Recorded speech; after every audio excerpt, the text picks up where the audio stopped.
Hi hello ನಮಸ್ಕಾರ. ನಮ್ಮ ಟಿವಿಯ ಜನಧ್ವನಿ ಕಾರ್ಯಕ್ರಮಕ್ಕೆ ಸ್ವಾಗತ. ನಾನು ನಿಮ್ಮ ಧ್ವನಿ ಶಿಶಾನ್ ಕೌಡೂರು. ಸೊ ಇವತ್ತಿನ ಜನಧ್ವನಿಯಲ್ಲಿ ರಾಜಕೀಯ ಅನ್ನುವಂಥ ವಿಚಾರವನ್ನು ಬದಿಗೆ ಸರಿಸೋದಾದರೆ ಇದರಲ್ಲೂ ಕೂಡ ರಾಜಕೀಯ ಇದೆ, ಇಲ್ಲ ಅಂತಲ್ಲ. ಆದರೆ ಕರಾವಳಿಗೆ ಸಂಬಂಧಪಟ್ಟಂಥ ಒಂದು ಮೇಜರ್ ವಿಚಾರದ ಕುರಿತಾಗಿ ಇವತ್ತಿನ ಜನಧ್ವನಿಯಲ್ಲಿ ನೋಡೋಣ. ಸೊ ಪ್ರಮುಖವಾಗಿ ಹೇಳೋದಾದರೆ ನಮಗೂ ಕೂಡ ಈ ಕೈಗಾರೀಕರಣದ ವಿರೋಧ ಅಂತಲ್ಲ, ಅಭಿವೃದ್ಧಿ ಆಗಬೇಕು ರೀ, ಇಲ್ಲ ಅಂತಲ್ಲ. ಕಾಲಕ್ಕೆ ತಕ್ಕಂತೆ ಎಲ್ಲವೂ ಕೂಡ ಅಭಿವೃದ್ಧಿ ಆಗ್ತಾ ಹೋಗಬೇಕು. ಆದರೆ ಈ ಮಣ್ಣಿನಲ್ಲೊಂದು ನಂಬಿಕೆ ಅಥವಾ ಈ ಮಣ್ಣಿನ ಒಂದು ಶಕ್ತಿ ಅನ್ನುವಂಥದ್ದು ಇದೆ. ಅದರ ವಿರುದ್ಧವಾಗಿ ಹೋದರೆ ಏನು ಆಗುತ್ತೆ ಅನ್ನುವಂಥದ್ದು ಕೂಡ ಪ್ರತಿಯೊಬ್ಬರಿಗೂ ಕೂಡ ತಿಳಿದಿರುವಂಥ ಸತ್ಯ. ಅದು ಮೂಢನಂಬಿಕೆ ಅಲ್ಲ, ಬದಲಾಗಿ ಅದು ಮೂಲ ನಂಬಿಕೆ. ಅಕ್ಷರದಲ್ಲಿ ಮಾತ್ರ ಒಂದು ಅಕ್ಷರ ಬದಲಾವಣೆ ಇರ್ಬೋದು, ಮೂಢ ಅಥವಾ ಮೂಲ ಅನ್ನುವಂಥದ್ದು.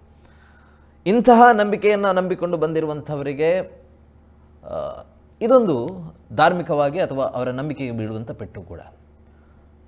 ಆ ಪ್ರದೇಶದಲ್ಲಿ ಹಲವು ವರ್ಷಗಳ ಇತಿಹಾಸ ಇದೆ, 800 ವರ್ಷಗಳ ಇತಿಹಾಸ ಇರುವಂಥ ಮಣ್ಣಿನಲ್ಲಿ ಒಂದು ಕಂಪನಿ ಬಂತು, ಅವರಿಗೆ ಅವರ ಉದ್ದಿಮೆಯನ್ನು ಮುಂದುವರಿಸುವುದಕ್ಕೆ ಅವಕಾಶವನ್ನು ನೀಡಿತು. ಆದರೆ ಈಗ ಒಮ್ಮಿಂದೊಮ್ಮೆಲೆ ಇಲ್ಲ, ನಾವು ಅವಕಾಶವನ್ನು ನೀಡೋದಿಲ್ಲ ಅನ್ನುವಂತಹ ಒಂದು ಚಕಾರವನ್ನು ಕೂಡ ಎತ್ತುತ್ತಾ ಇರುವಂಥದ್ದು. ಇದೇ ವಿಚಾರವಾಗಿ ಇವತ್ತಿನ ಚರ್ಚೆಯನ್ನು ಮುಂದುವರಿಸೋಣ. ನಮ್ಮ ಜೊತೆ ವಿಶೇಷ ಅತಿಥಿಗಳು ಕೂಡ ಕಾರ್ಯಕ್ರಮದಲ್ಲಿ ಜಾಯ್ನ್ ಆಗಿದ್ದಾರೆ. ಸೊ ಈ ನೆಲ್ಲಿದಡಿ ಗುತ್ತು, ಇದರ ಗುತ್ತಿನ ಮನೆಯವರಾಗಿರುವಂತಹ ಅಶ್ವಿನ್ ಶೆಟ್ಟಿ ಆ್ಯಂಡ್ ಇನ್ನೊಬ್ಬರು ಹೇಮಂತ್ ಶೆಟ್ಟಿ ಸೊ ಕಾರ್ಯಕ್ರಮದಲ್ಲಿ ಜಾಯ್ನ್ ಆಗಿದ್ದಾರೆ. ಸರ್, ಕಾರ್ಯಕ್ರಮಕ್ಕೆ ಸ್ವಾಗತ. ಹಾಗೆಯೇ ಹಿರಿಯರಾಗಿರುವಂತಹ ಲಕ್ಷ್ಮಣ್ ಚೌಟ, ಆ ಕ್ಷೇತ್ರಕ್ಕೆ ಸಂಬಂಧಪಟ್ಟಂಥ ಆ ಪ್ರದೇಶಕ್ಕೆ ಸಂಬಂಧಪಟ್ಟಂಥ ಗಡಿಕಾರರು, ಮೂರಿಗೂ ಕೂಡ ಕಾರ್ಯಕ್ರಮಕ್ಕೆ ಸ್ವಾಗತ ಸರ್. ಎಸ್. ಸೊ ಮೊದಲನೇದಾಗಿ ನಾನು ಹೇಮಂತ್ ಅವರಿಂದ ಪ್ರಾರಂಭಿಸೋದಾದರೆ, ಪ್ರಮುಖವಾಗಿ ಈ ಘಟನೆ ಈಗ ಪ್ರಮುಖವಾಗಿ ಏನು ಆರೋಪಗಳಿರುವಂಥದ್ದು ತಮ್ಮ ಕಡೆಯಿಂದ, ಏನು ಆಗ್ತಾ ಇದೆ ಸಮಸ್ಯೆಗಳು ಅಂತ ಹೇಳಿ.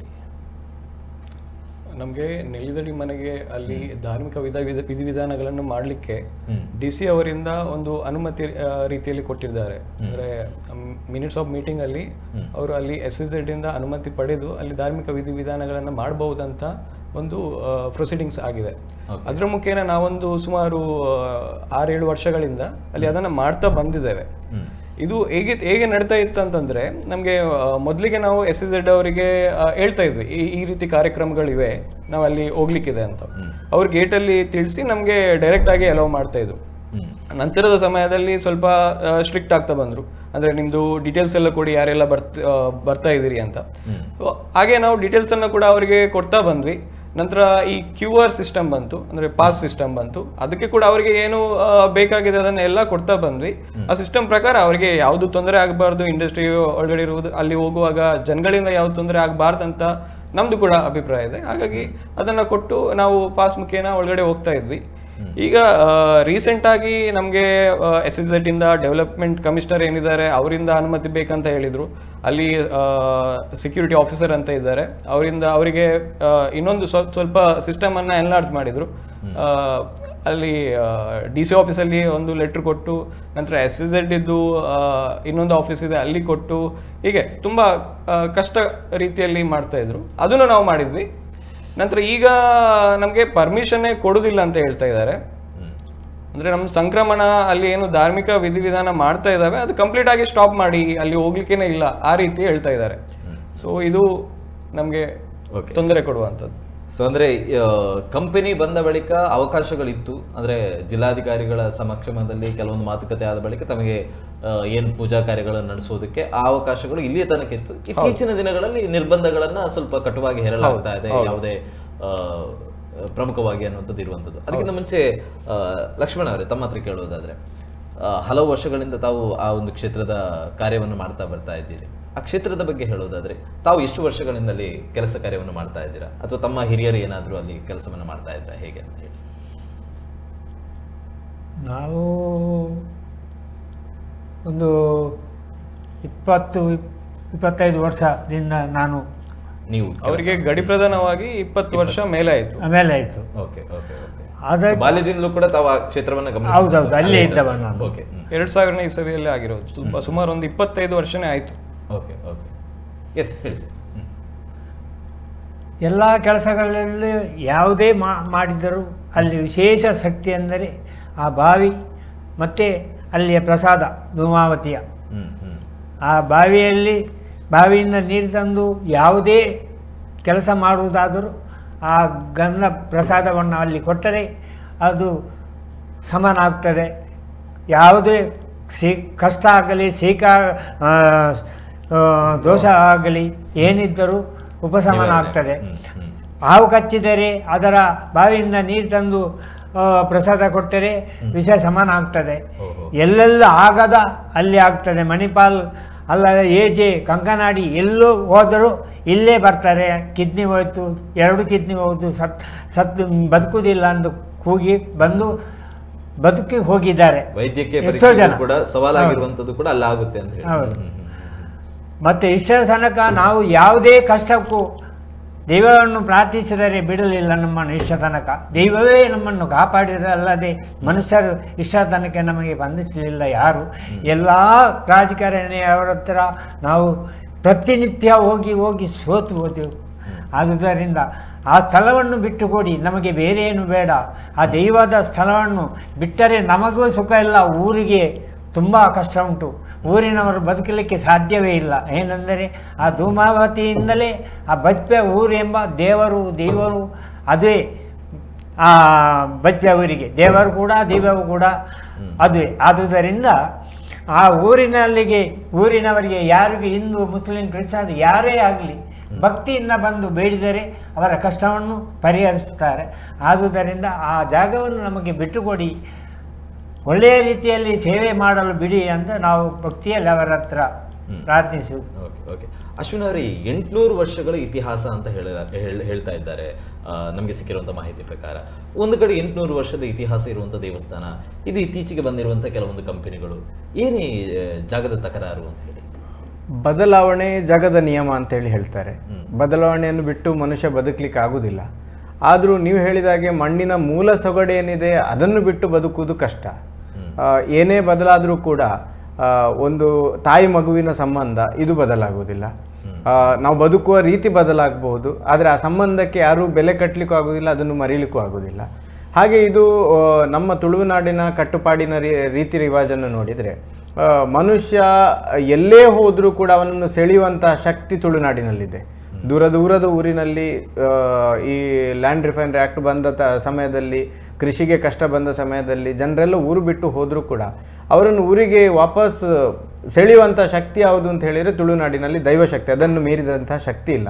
ಹಾಗೆ ಈ 800 ವರ್ಷದ ಇತಿಹಾಸ ಅಂತ ಹೇಳಿದರೆ ಈ ಗುತ್ತಿನ ಮನೆಯ ಹಿರಿಯರಿಂದ ಬಂದಂತಹ ಒಂದು ಕರ್ತವ್ಯ, ಅವರು ಮಾಡಿದಂತಹ ದೈವಾರಾಧನೆ, ಅದರ ಪ್ರತಿಫಲವಾಗಿ ಈ ಇತಿಹಾಸ ಉಳಿದಿದೆ ಅಂತ ಹೇಳ್ಬೋದು. ಯಾಕೆ ಹೇಳಿದರೆ ಎಲ್ಲ ಮನೆಗಳು, ತುಳುನಾಡಿನಲ್ಲಿ ಇರುವ ಮನೆಗಳು ಸಾವಿರಾರು ವರ್ಷದ ಇತಿಹಾಸ ಇರುವಂತಹ ಮನೆಗಳಾದರೂ ಕೂಡ ಆ ನೆಲ್ಲಿದಡಿ ಗುತ್ತು ಮನೆಯಲ್ಲಿ ಇರುವಂತಹ ವಿಶೇಷವಾದ ಒಂದು ದೈವಶಕ್ತಿ ಮತ್ತು ಆ ದೈವಕ್ಕೆ ಇರುವಂತಹ ಒಂದು ಸಾಮರ್ಥ್ಯ, ಆ ದೈವಕ್ಕೆ ಇರುವಂತಹ ಒಂದು ವಿಷಕ್ಕೆ ವೈದ್ಯನಾಥ ಅಂತ ಹೇಳುವಂತಹ ಒಂದು ಬೆಲೆ, ಈ ಬೆಲೆ ಆ ಮಣ್ಣಿನ ಕಳೆ ಇರುವುದರಿಂದಾಗಿ ಮಾತ್ರ 800 ವರ್ಷದ ಇತಿಹಾಸವನ್ನು ಜನರು ನೆನಪು ಮಾಡ್ತಾ ಇದ್ದಾರೆ.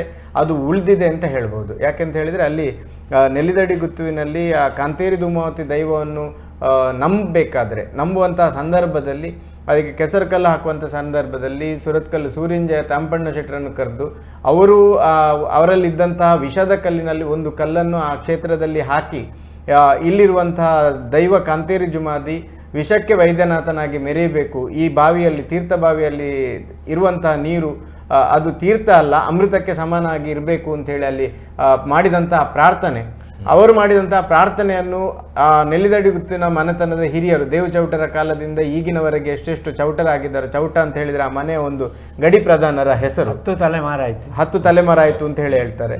ಈ ಚೌಟ ಹೆಸರಿನಲ್ಲಿ ದೈವದ ಸೇವೆಗೆ ಅಂತೇಳಿ ಕುಟುಂಬದಲ್ಲಿ ಒಬ್ಬನ ವ್ಯಕ್ತಿಯನ್ನು ನೇಮಕ ಮಾಡಿ ಅವ ಎಲ್ಲ ಸಂಸಾರದ ಬಂಧನಗಳಿಂದ ಮುಕ್ತನಾಗಿ ಆ ದೈವದ ಸೇವೆಯನ್ನು ಮಾಡುವಂತಹ ಒಂದು ಕರ್ತವ್ಯವನ್ನು ಇವತ್ತಿನವರೆಗೆ ಆ ಚೌಟ ಪದವಿ ಮತ್ತು ಆ ಪದವಿಯಲ್ಲಿ ಕರ್ತವ್ಯವನ್ನು ನಿರಂತರವಾಗಿ ಮಾಡಿಕೊಂಡು ಬಂದಿರುವುದರಿಂದಾಗಿ ನಿತ್ಯ ಆರಾಧನೆ, ನಿತ್ಯ ದೀಪ, ನಿತ್ಯ ನೀರು, ಅಲ್ಲದೆ ವಾರ್ಷಿಕವಾಗಿ ಬರುವಂತಹ ದೈವಗಳ ಪರಂಪರೆಯಲ್ಲಿ ಬಂದಂತಹ ಪಂಚಪರ್ವಗಳು, ವಾರ್ಷಿಕವಾದ ನೇಮ, ನೆಲ್ಲಿದಡಿ ಗುತ್ತುವಿನ ಚಾವಡಿಯಲ್ಲಿ ನಡೆಯುವಂಥ ವಿಶೇಷ ಸೇವೆ ಅಂತ ಹೇಳಿದರೆ ಚಾವಡಿ ನೇಮ.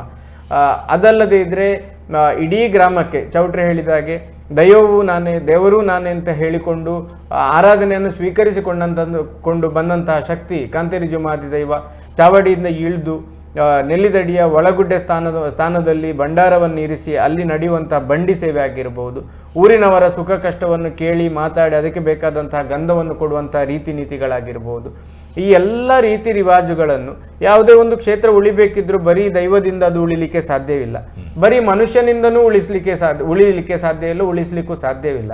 ಈ ದೈವವನ್ನು ಭಕ್ತಿ ಮಾಡುವ ರೀತಿ ಮತ್ತು ದೈವ ಜನರಿಗೆ ಕೊಡುವಂತಹ ಅನುಗ್ರಹ ಈ ಎರಡೂ ಸರಿಸಮಾನವಾಗಿ ಇದ್ದಾಗ ಮಾತ್ರ ಇಲ್ಲಿ ಇಂಥ ರೀತಿಯ ಒಂದು ಕಳೆ ತುಂಬಿ ಬರ್ತದೆ ಅಂತ ಹೇಳೋದು ಸತ್ಯ.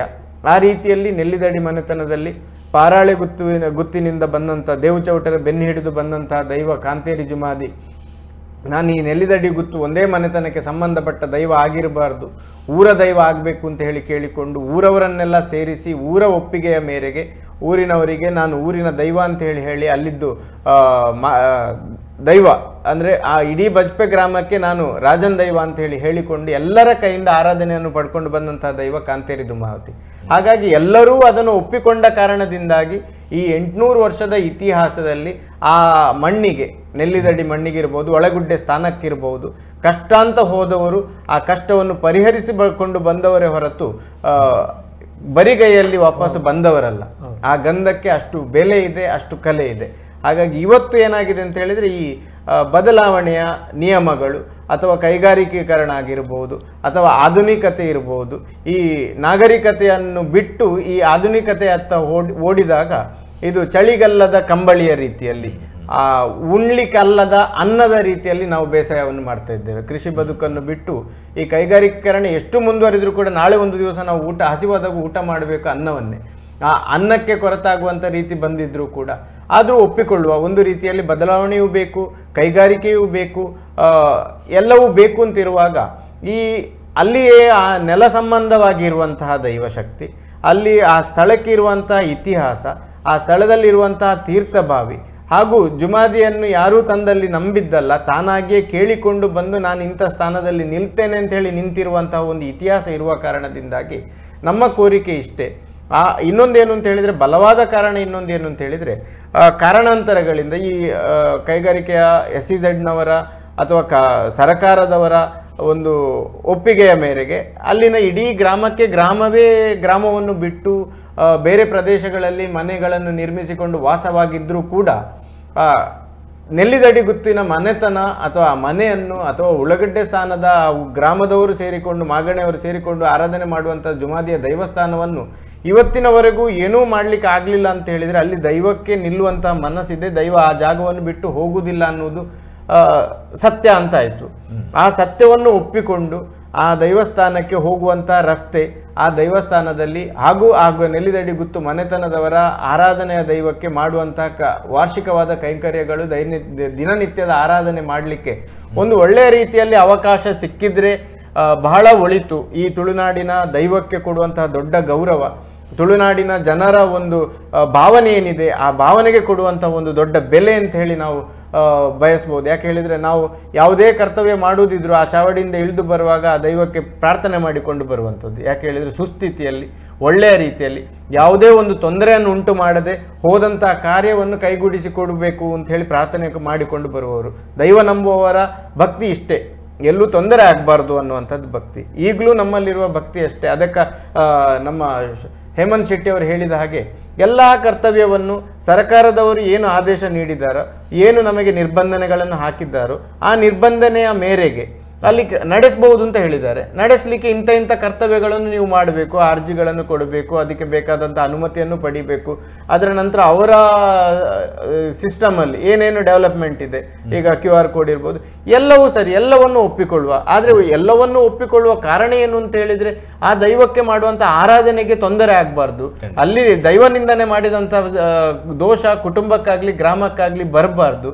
ಕುಟುಂಬದವರಿಗೆ, ಗ್ರಾಮದವರಿಗೆ ಆ ದೈವದ ಗಂಧ ಪ್ರಸಾದ ಸಿಗಬೇಕು ಅನ್ನುವ ಒಂದು ಕಾರಣವನ್ನು ಮನಸ್ಸಿನಲ್ಲಿ ಇಟ್ಟುಕೊಂಡು ಎಲ್ಲೂ ಕೂಡ ಯಾವುದೇ ರೀತಿಯ ತೊಂದರೆ ನಮ್ಮಿಂದ ಸರ್ಕಾರಕ್ಕೂ ಆಗಬಾರ್ದು. ಯಾಕೆ ಹೇಳಿದರೆ, ಮುಂದಕ್ಕೂ ನಮಗೆ ಆರಾಧನೆ ಮಾಡಲಿಕ್ಕೆ ಅವಕಾಶ ಬೇಕೆನ್ನುವ ಕಾರಣಕ್ಕೆ ಮಾತ್ರ ಇಷ್ಟರವರೆಗೆ ಅದು ಒಂದು ರೀತಿಯಲ್ಲಿ ಸುಸ್ಥಿತಿಯಲ್ಲಿ ನಡೆದುಕೊಂಡು ಬಂದಿದೆ.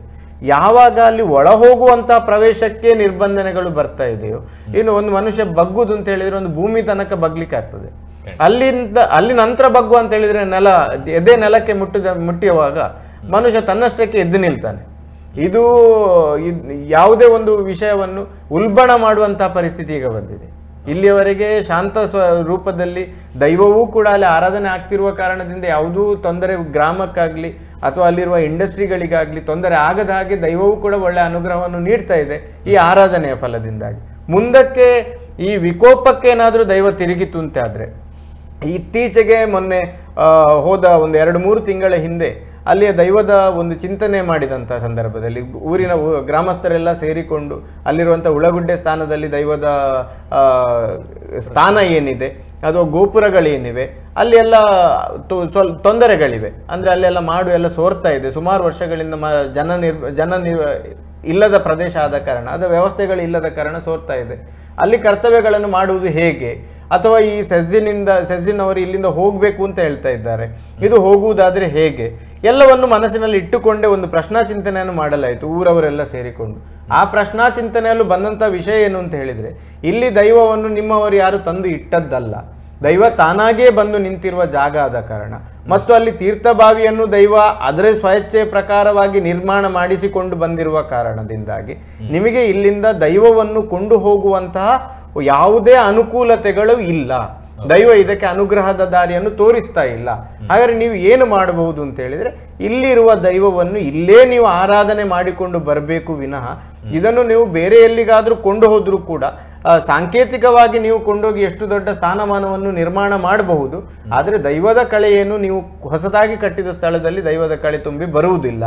ಈ ಸ್ಥಳಕ್ಕೂ ಆ ಸ್ಥಳಕ್ಕೂ ವ್ಯತ್ಯಾಸ ಬರ್ತದೆ, ಮಾತ್ರ ದೈವ ಇಲ್ಲೇ ನಿಲ್ತದೆ. ಇದರಿಂದ ಗ್ರಾಮಕ್ಕೂ ದೋಷ ಇದೆ, ಈ ಜಾಗಕ್ಕೆ ಸಂಬಂಧಪಟ್ಟಂತಹ ಜಾಗಗಳಿಗೆಲ್ಲವೂ ಬೇರೆ ರೀತಿಯ ದೋಷಗಳು ತಟ್ಟಿ ಬರುವಂತ ಸಾಧ್ಯತೆಗಳಿವೆ ಅಂತ ಹೇಳಿ ಪ್ರಶ್ನಾ ಚಿಂತನೆಯಲ್ಲೂ ಬಂದಿದೆ.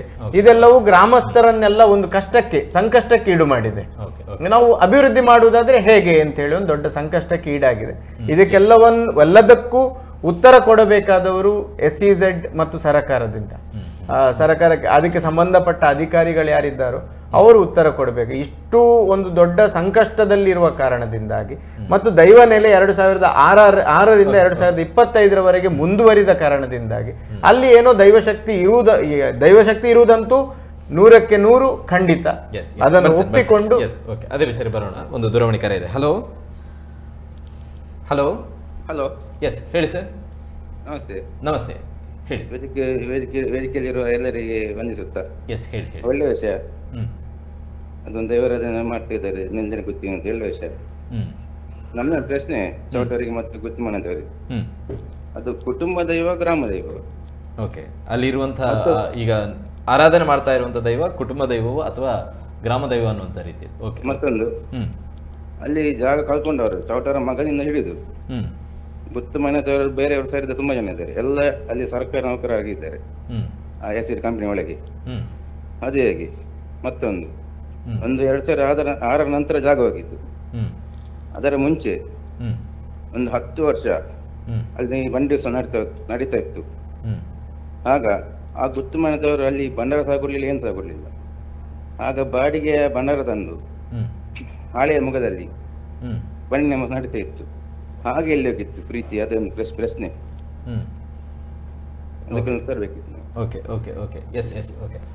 ಹೇಮಂತ್ ಅವರೇ, ಈಗ ಅವ್ರು ಕೇಳಿರುವಂಥ ವಿಚಾರವನ್ನು ಗಮನಿಸುವುದಾದರೆ, ಈ ವಿವಾದ ಯಾವಾಗ ಪ್ರಾರಂಭ ಆಯಿತು? 2006ರ ಸಂದರ್ಭದಲ್ಲಿ ಏನೋ ಒಂದು ಭೂಮಿಯನ್ನು ಪಡ್ಕೊಳ್ಳುವಂಥ ಪ್ರಕ್ರಿಯೆ ನಡೆಯಿತು ಅನ್ನುವಂಥ ವಿವರಗಳು ನಮಗೆ ಸಿಕ್ಕಿರುವಂಥದ್ದು. 2006ಕ್ಕಿಂತ ಮುಂಚೆ ಯಾವ ಥರ ನಡೀತಾ ಇತ್ತು? ಎಲ್ಲರೂ ಕೂಡ ಗ್ರಾಮಸ್ಥರು ಹೋಗುವಂಥ ವ್ಯವಸ್ಥೆಗಳಿತ್ತ? ಆ ಪ್ರದೇಶ ಯಾವ ಥರ ಇತ್ತು? ಆ ಒಂದು ಸಂದರ್ಭವನ್ನು ಒಂದು ಬಾರಿ ವೀಕ್ಷಕರಿಗೆ ಹೇಳೋದಾದರೆ. ಮೊದಲಿಗೆ ಅವರದೊಂದು ಮೊದಲ ಪ್ರಶ್ನೆ, ಅದು ಕುಟುಂಬಕ್ಕೆ ಸಂಬಂಧಪಟ್ಟದ್ದ, ಊರಿಗೆ ಸಂಬಂಧಪಟ್ಟದ ಅಂತ, ಗ್ರಾಮ ದೈವವು ಅಥವಾ ಗ್ರಾಮ ದೈವವು ಅಂತ. ಇದಕ್ಕೆ ಹೇಳುವುದಾದ್ರೆ ಅದರ ಇತಿಹಾಸ ತೆಗಿಬೇಕಾಗುತ್ತೆ. ಮೊದಲಿಗೆ ಅದರ ಇತಿಹಾಸ ನೋಡ್ಲಿಕ್ಕೆ ಇದ್ರೆ ನಮಗೆ ನಿಲ್ಲಿದಡಿ ಅಂತ ಒಂದು ಬಸ್ಪೆ ಊರು ಅನ್ನೋದೊಂದು ಮಂಗಳೂರು ಸೀಮೆಗೆ ಪೇಜಾವರ ಮಾಗಣೆಗೆ ಒಂದು ಬಸ್ಪೆ ಗ್ರಾಮ. ಬಸ್ಪೆ ಗ್ರಾಮದಲ್ಲಿ ನಮಗೆ ಪಾರಳಗುತ್ತಿನಿಂದ ದೈವ ಜುಮಾದಿ ನಿಲ್ಲಿದಡಿ ಮನೆತನದ ದೇವ್ ಶೆಟ್ರು ಅಂತ ಒಬ್ರು ಇದ್ರು ವ್ಯಕ್ತಿ. ಅವರು ಪಾರಳಗುತ್ತಿಗೆ ನೇಮ ನೋಡ್ಲಿಕ್ಕೆ ಅಂತಂದ್ರೆ ಅವರಿಗೆ ಇನ್ವೈಟ್ ಮಾಡಿದ್ರು, ನೇಮ ನೋಡ್ಲಿಕ್ಕೆ ಅಂತ ಹೋಗಿದ್ರು. ಅಲ್ಲಿ ದೈವ ಅವರ ಮುಖವನ್ನ ನೋಡಿ, ಅವರು ದೈವದ ಮುಖವನ್ನ ನೋಡಿ ನಾನು ನಿಮ್ಮ ಜೊತೆ ಬರಬಹುದಾ ಅಂತ ಕೇಳಿದ್ರು. ಹಾಗೆ ಕೇಳಿದಾಗ ದೇವ್ ಶೆಟ್ರು ಹೇಳ್ತಾರೆ, ಬರುವಂತಹ ದೈವವನ್ನು ನಾನು ಬರುದು ಬೇಡ ಅಂತ ಹೇಳುವುದಿಲ್ಲ, ಬರದಂತ ದೈವವನ್ನ ಬಾ ಅಂತ ಹೇಳುವುದಿಲ್ಲ, ನಿಮಗೆ ಬರಲಿಕ್ಕೆ ಇಚ್ಛಿದ್ರೆ ಬಾ ಅಂತ ಹೇಳಿ ಅವರು ಮುಂದುವರಿತಾರೆ. ಹೀಗೆ ಮುಂದುವರಿಯ ದಾರಿಯಲ್ಲಿ ಅವರ ಹಿಂದೆನೆ ದೈವ ಅವರ ಬೆನ್ನಿಂದೆ ಬರುತ್ತೆ. ಹೀಗೆ ಅವರು ಬಂದು ಒಂದು ಬೊಲ್ಯೊಟ್ಟು ಅಂತ ಒಂದು ಜಾಗವಿದೆ, ಅದು ನಿಲ್ಲಿದಡಿ ಮನೆಯ ಮುಂಭಾಗದಲ್ಲಿರುವಂತಹ ಒಂದು ಗದ್ದೆ. ಇಲ್ಲಿ ಅವರು ವಿಶ್ರಾಂತಿ ಪಡೆಯುವಾಗ ಅವರ ಒಟ್ಟಿಗೆ ದೈವವು ವಿಶ್ರಾಂತಿ ಪಡೆಯೋದು ಅಲ್ಲಿ ನೆಲೆಯೂರಿತು. ಅದು ಮೂಲ ಜಾಗ ಬೊಲ್ಯೊಟ್ಟು ಅನ್ನೋದು. ಅಲ್ಲಿಂದ ನಂತರ ನೆಲ್ಲಿದಡಿ ಮನೆತನದಲ್ಲಿ ನೆಲ್ಲಿದಡಿ ಮನೆಯಲ್ಲಿ ದೈವ ಬಂದು ನೆಲೆಯಾಯಿತು. ಅಲ್ಲಿ ನೆಲೆಯಾಗಿ ದೈವ ನಂತರದ ದಿನಗಳಲ್ಲಿ ಅದಕ್ಕೆ ಅಲ್ಲಿ ನನಗೆ ಖಾಲಿ ಒಂದು ಮನೆತನ ಇದ್ದರೆ ಸಾಕಾಗುವುದಿಲ್ಲ, ನನಗೆ ಊರು ಬೇಕು, ಗ್ರಾಮ ಬೇಕು, ಇದಕ್ಕೆ ಸಂಬಂಧಪಟ್ಟ ಮನೆತನಗಳು ಬೇಕಂತ ಹೇಳಿತು. ಹಾಗೆ ಹೇಳಿಬಿಟ್ಟು ನಂತರ ಮೊದಲಿನ ಈ ನಮ್ಮ ರಾಜ್ಯದ ಹೇಗೆ ಕಟ್ಟುಪಾಡುಗಳಿತ್ತು, ಈ ಪೇಜಾವರ ಮಾಗಣೆಯಿಂದ ಯಾರೋ ಒಬ್ರು ಹಿರಿಯರು ಅಂತ ಇರಬಹುದು, ಅಂದ್ರೆ ರಾಜರ ಸಮಯದಲ್ಲಿ. ಹಾಗೆ ಅವರು ಬಂದ್ಬಿಟ್ಟು ಈ ಗ್ರಾಮದಲ್ಲಿ ಎಷ್ಟು ಮನೆಗಳಿವೆ, ಎಷ್ಟು ಮುಖ್ಯ ಮನೆಗಳಿವೆ, ಅವುಗಳನ್ನ ಕರೆತಂದು ಈ ಒಂದು ಗುತ್ತು ಬರ್ಕೆ ಅಂತ ಆ ಜಾಗಗಳನ್ನ ಮಾಡಿತು. ಟೋಟಲ್ ಆಗಿ ಅಲ್ಲಿ 18 ಗುತ್ತು ಬರ್ಕೆ ಮನೆತನಗಳಿವೆ. ಇವುಗಳಿಗೆ ಆ ಜವಾಬ್ದಾರಿಗಳು ಕೂಡ ಇವೆ. ಇದು ರಾಜ್ಯದ ಕಲಕ್ಕೆ ಹೋಗ್ಬೇಕು, ಒಂದು ಗ್ರಾಮ ಒಟ್ಟಿಗೆ ಆಗ್ಬೇಕಂತ ಇದ್ರೆ ಅದಕ್ಕೆ ಸಂಬಂಧಪಟ್ಟ ಒಂದು ಆ ಕಾರ್ಯಕ್ರಮವನ್ನು ಮುಂದೆ ಕೊಂಡೋಗುವಂತಹ ಮನೆತನಗಳು ಕೂಡ ಬೇಕು, ಜನಗಳನ್ನ ಒಟ್ಟಿಗೆ ಮಾಡುವಂತಹ ಇವುಗಳು ಕೂಡ ಬೇಕಾಗುತ್ತೆ. ಇವರನ್ನೆಲ್ಲ ಒಟ್ಟಿಗೆ ಮಾಡಿ ನಂತರದ ದಿನಗಳಲ್ಲಿ ಒಂದು ಬಂಡಿಸಾನ ಅನ್ನೋದೊಂದು ನಿರ್ಮಾಣ ಆಗಬೇಕು, ರಾಜ್ಯದ ಕಳ ಆಗಬೇಕಂತ ಹೇಳಿ ಸೂರಿಂಜ ಶ್ಯಾಮ್ ಶೆಟ್ರನ್ನ ಅವರನ್ನ ಕರೆದು ಬಂದ್ಬಿಟ್ಟು ದೈವ ಅವರ ಮುಖಾಮುಖಿಯಾಗಿ ನಂಗೆ ಇಂಥ ಜಾಗದಲ್ಲಿ ನೀನು ಇದು ಮಾಡು, ಬಂಡಿಸಾನ ಕಟ್ಟು ಅಂತ ಹೇಳಿದ್ರು. ತಾರಾಯನ್ನ ತುಳುಟು ಬಂತೆ, ತಾರಾಯ ರಾಪದು ಅಲ್ಪ ಚೂರಿ ಮುಲ್ಲದ ಬಲ್ಲ ಇತ್ತಂಡು, ಅಲ್ಪ ಪೆತ್ತ ಇತ್ತಂಡು. ಆ ಸ್ಥಳದಲ್ಲಿ ಬಂಡಿಸಾನವನ್ನ ನಿರ್ಮಿಸಲಿಕ್ಕೆ ಅನುಮತಿ ಕೊಟ್ಟು ಆ ಸಮಯದಲ್ಲಿ ಈ ದೈವವು ನಮ್ಮ ಸೂರ್ಯ ಶ್ಯಾಮ್ ಶೆಟ್ಟಿ ಅವರಿಗೆ ಒಂದು ಭಾಷೆ ಕೊಟ್ಟಿದ್ದು, ನಾನು ಸೂರ್ಯ ಚಂದ್ರಾದಿ ಕಾಲ ತನಕ ಈ ನೆಲದಲ್ಲಿ ಇರ್ತೇನೆ. ನಂತರ ಅವರು ಆ ವಿಷದ ಕಲ್ಲನ್ನ ಅವರು ಕೂಡ ಒಂದು ತುಂಬಾ ಆ ಸಮಯದಲ್ಲಿ ತುಂಬಾ ತಿಳಿದಿದ್ದವರು, ತುಂಬಾ ಪ್ರಖ್ಯಾತವಾಗಿದ್ದವರು. ಅವರ ಹತ್ರ ಇದ್ದಂತ ಒಂದು ವಿಷದ ಕಲ್ಲನ್ನ ಅಲ್ಲೇ ನೀನು ಇಲ್ಲಿ ಸೂರ್ಯ ಚಂದ್ರಾದಿ ಕಾಲ ತನಕ ಇರುವುದಂತಾದ್ರೆ ನಾನು ಈ ಕಲ್ಲನ್ನ ಇಲ್ಲಿ ಒಂದು ಬಾವಿಗೆ ಹಾಕ್ತೇನೆ, ಅದರಿಂದ ತೆಗೆದಂತಹ ಆ ನೀರಿನಿಂದ ಹರಿದಂತಹ ಗಂಧ ವಿಷಕ್ಕೆ ವೈದ್ಯನಾಥ ಆಗುವಂತ ಭಾಷೆ ಕೊಟ್ಟಿತು. ಈ ವಿಷಯನೇ ಈಗ ಅಲ್ಲಿ ಉಲಗುಡ್ಡೆ ಬಂಡಿಸಾನದಲ್ಲಿ ಪ್ರಶ್ನಾ ಚಿಂತನೆ ಮಾಡುವಾಗ ಅದುವೇ ಬಂತು. ಅಂದ್ರೆ ಮೊದಲಿಗೆ ಬಂದದ್ದೇ ಅದು. ಈ ದೈವ ಬಂದಿರೋದು ಯಾರಿಗೂ ಕೇಳಿ ತಂದದ್ದಂತಲ್ಲ, ಹಿಂದೆಯಿಂದ ಬಂದಂಥದ್ದು. ಹಾಗೆ ಇಲ್ಲಿ ದೈವ ಹೋಗುವುದಿಲ್ಲ ಅನ್ನೋದಕ್ಕೆ ಯಾಕೆ ಕಾರಣ ಅಂದ್ರೆ ಒಂದು ಹಿಸ್ಟಾರಿಕಲ್ ಎವಿಡೆನ್ಸ್ ಇದೆ, ಆರ್ಕಿಯಾಲಜಿಕಲ್ ಎವಿಡೆನ್ಸ್ ಇದೆ, ಮತ್ತೆ ಆಸ್ಟ್ರಾಲಜಿ ಇದೆ. ಈ ಮೂರನ್ನು ಒಟ್ಟಿಗೆ ಮಾಡಿ ಅಲ್ಲಿ ಪ್ರಶ್ನಾ ಚಿಂತನೆ ಮಾಡಿದವರು ಹೇಳಿದ್ರು. ಹಿಸ್ಟಾರಿಕ್ ಅಂದ್ರೆ ಅವರ ಹಿಂದೆ ಬಂದಿರೋದಂಥದ್ದು, ಆ ದೈವ ಭಾಷೆ ಕೊಟ್ಟಿರುವಂತದ್ದು. ನಂತರ ಆರ್ಕಿಯಾಲಜಿಕಲ್ ಅಂದ್ರೆ ಆ ಗ್ರೌಂಡ್, ಅಲ್ಲಿ ಆ ನೆಲದಲ್ಲಿ ಇರುವಂತಹ ಶಕ್ತಿ, ಆ ಬಾವಿ ಅನ್ನೋದು ಹೇಗೆ ಶಿಬರೂರು ಸನ್ನಿಧಾನವಿದೆ, ಅಲ್ಲಿ ಕೂಡ ಆ ಸೂರ್ಯ ಶ್ಯಾಮ್ ಶೆಟ್ರೆ ಹಾಕಿರುವಂತಹ ಕಲ್ಲು, ಅಲ್ಲಿ ತೀರ್ಥ ವಿಶೇಷ, ಇಲ್ಲಿ ಗಂಧ ವಿಶೇಷ. ಹಾಗಾಗಿ ಇದು ನಮ್ಮ ಎಲ್ಲ ತುಳುನಾಡಿನ ಜನರಿಗೆ ತಿಳಿದಿರುವಂತಹ ವಿಷಯ. ಇಂತಹ ಒಂದು ಸನ್ನಿಧಾನವನ್ನು ನಾವು ಬೇರೆ ಸ್ಥಳಾಂತರ ಮಾಡುವುದು ಅದು ಸಾಧ್ಯವೇ ಇಲ್ಲ. ಅದನ್ನು ನಾವು ಅಲ್ಲೇ ಉಳಿಸ್ಲಿಕ್ಕೆ ಎಲ್ಲ ತುಳುನಾಡಿನ ಜನಗಳು ಸೇರಿ ಮಾಡ್ಬೇಕಂತ ನಮ್ಮ ಇಚ್ಛೆ.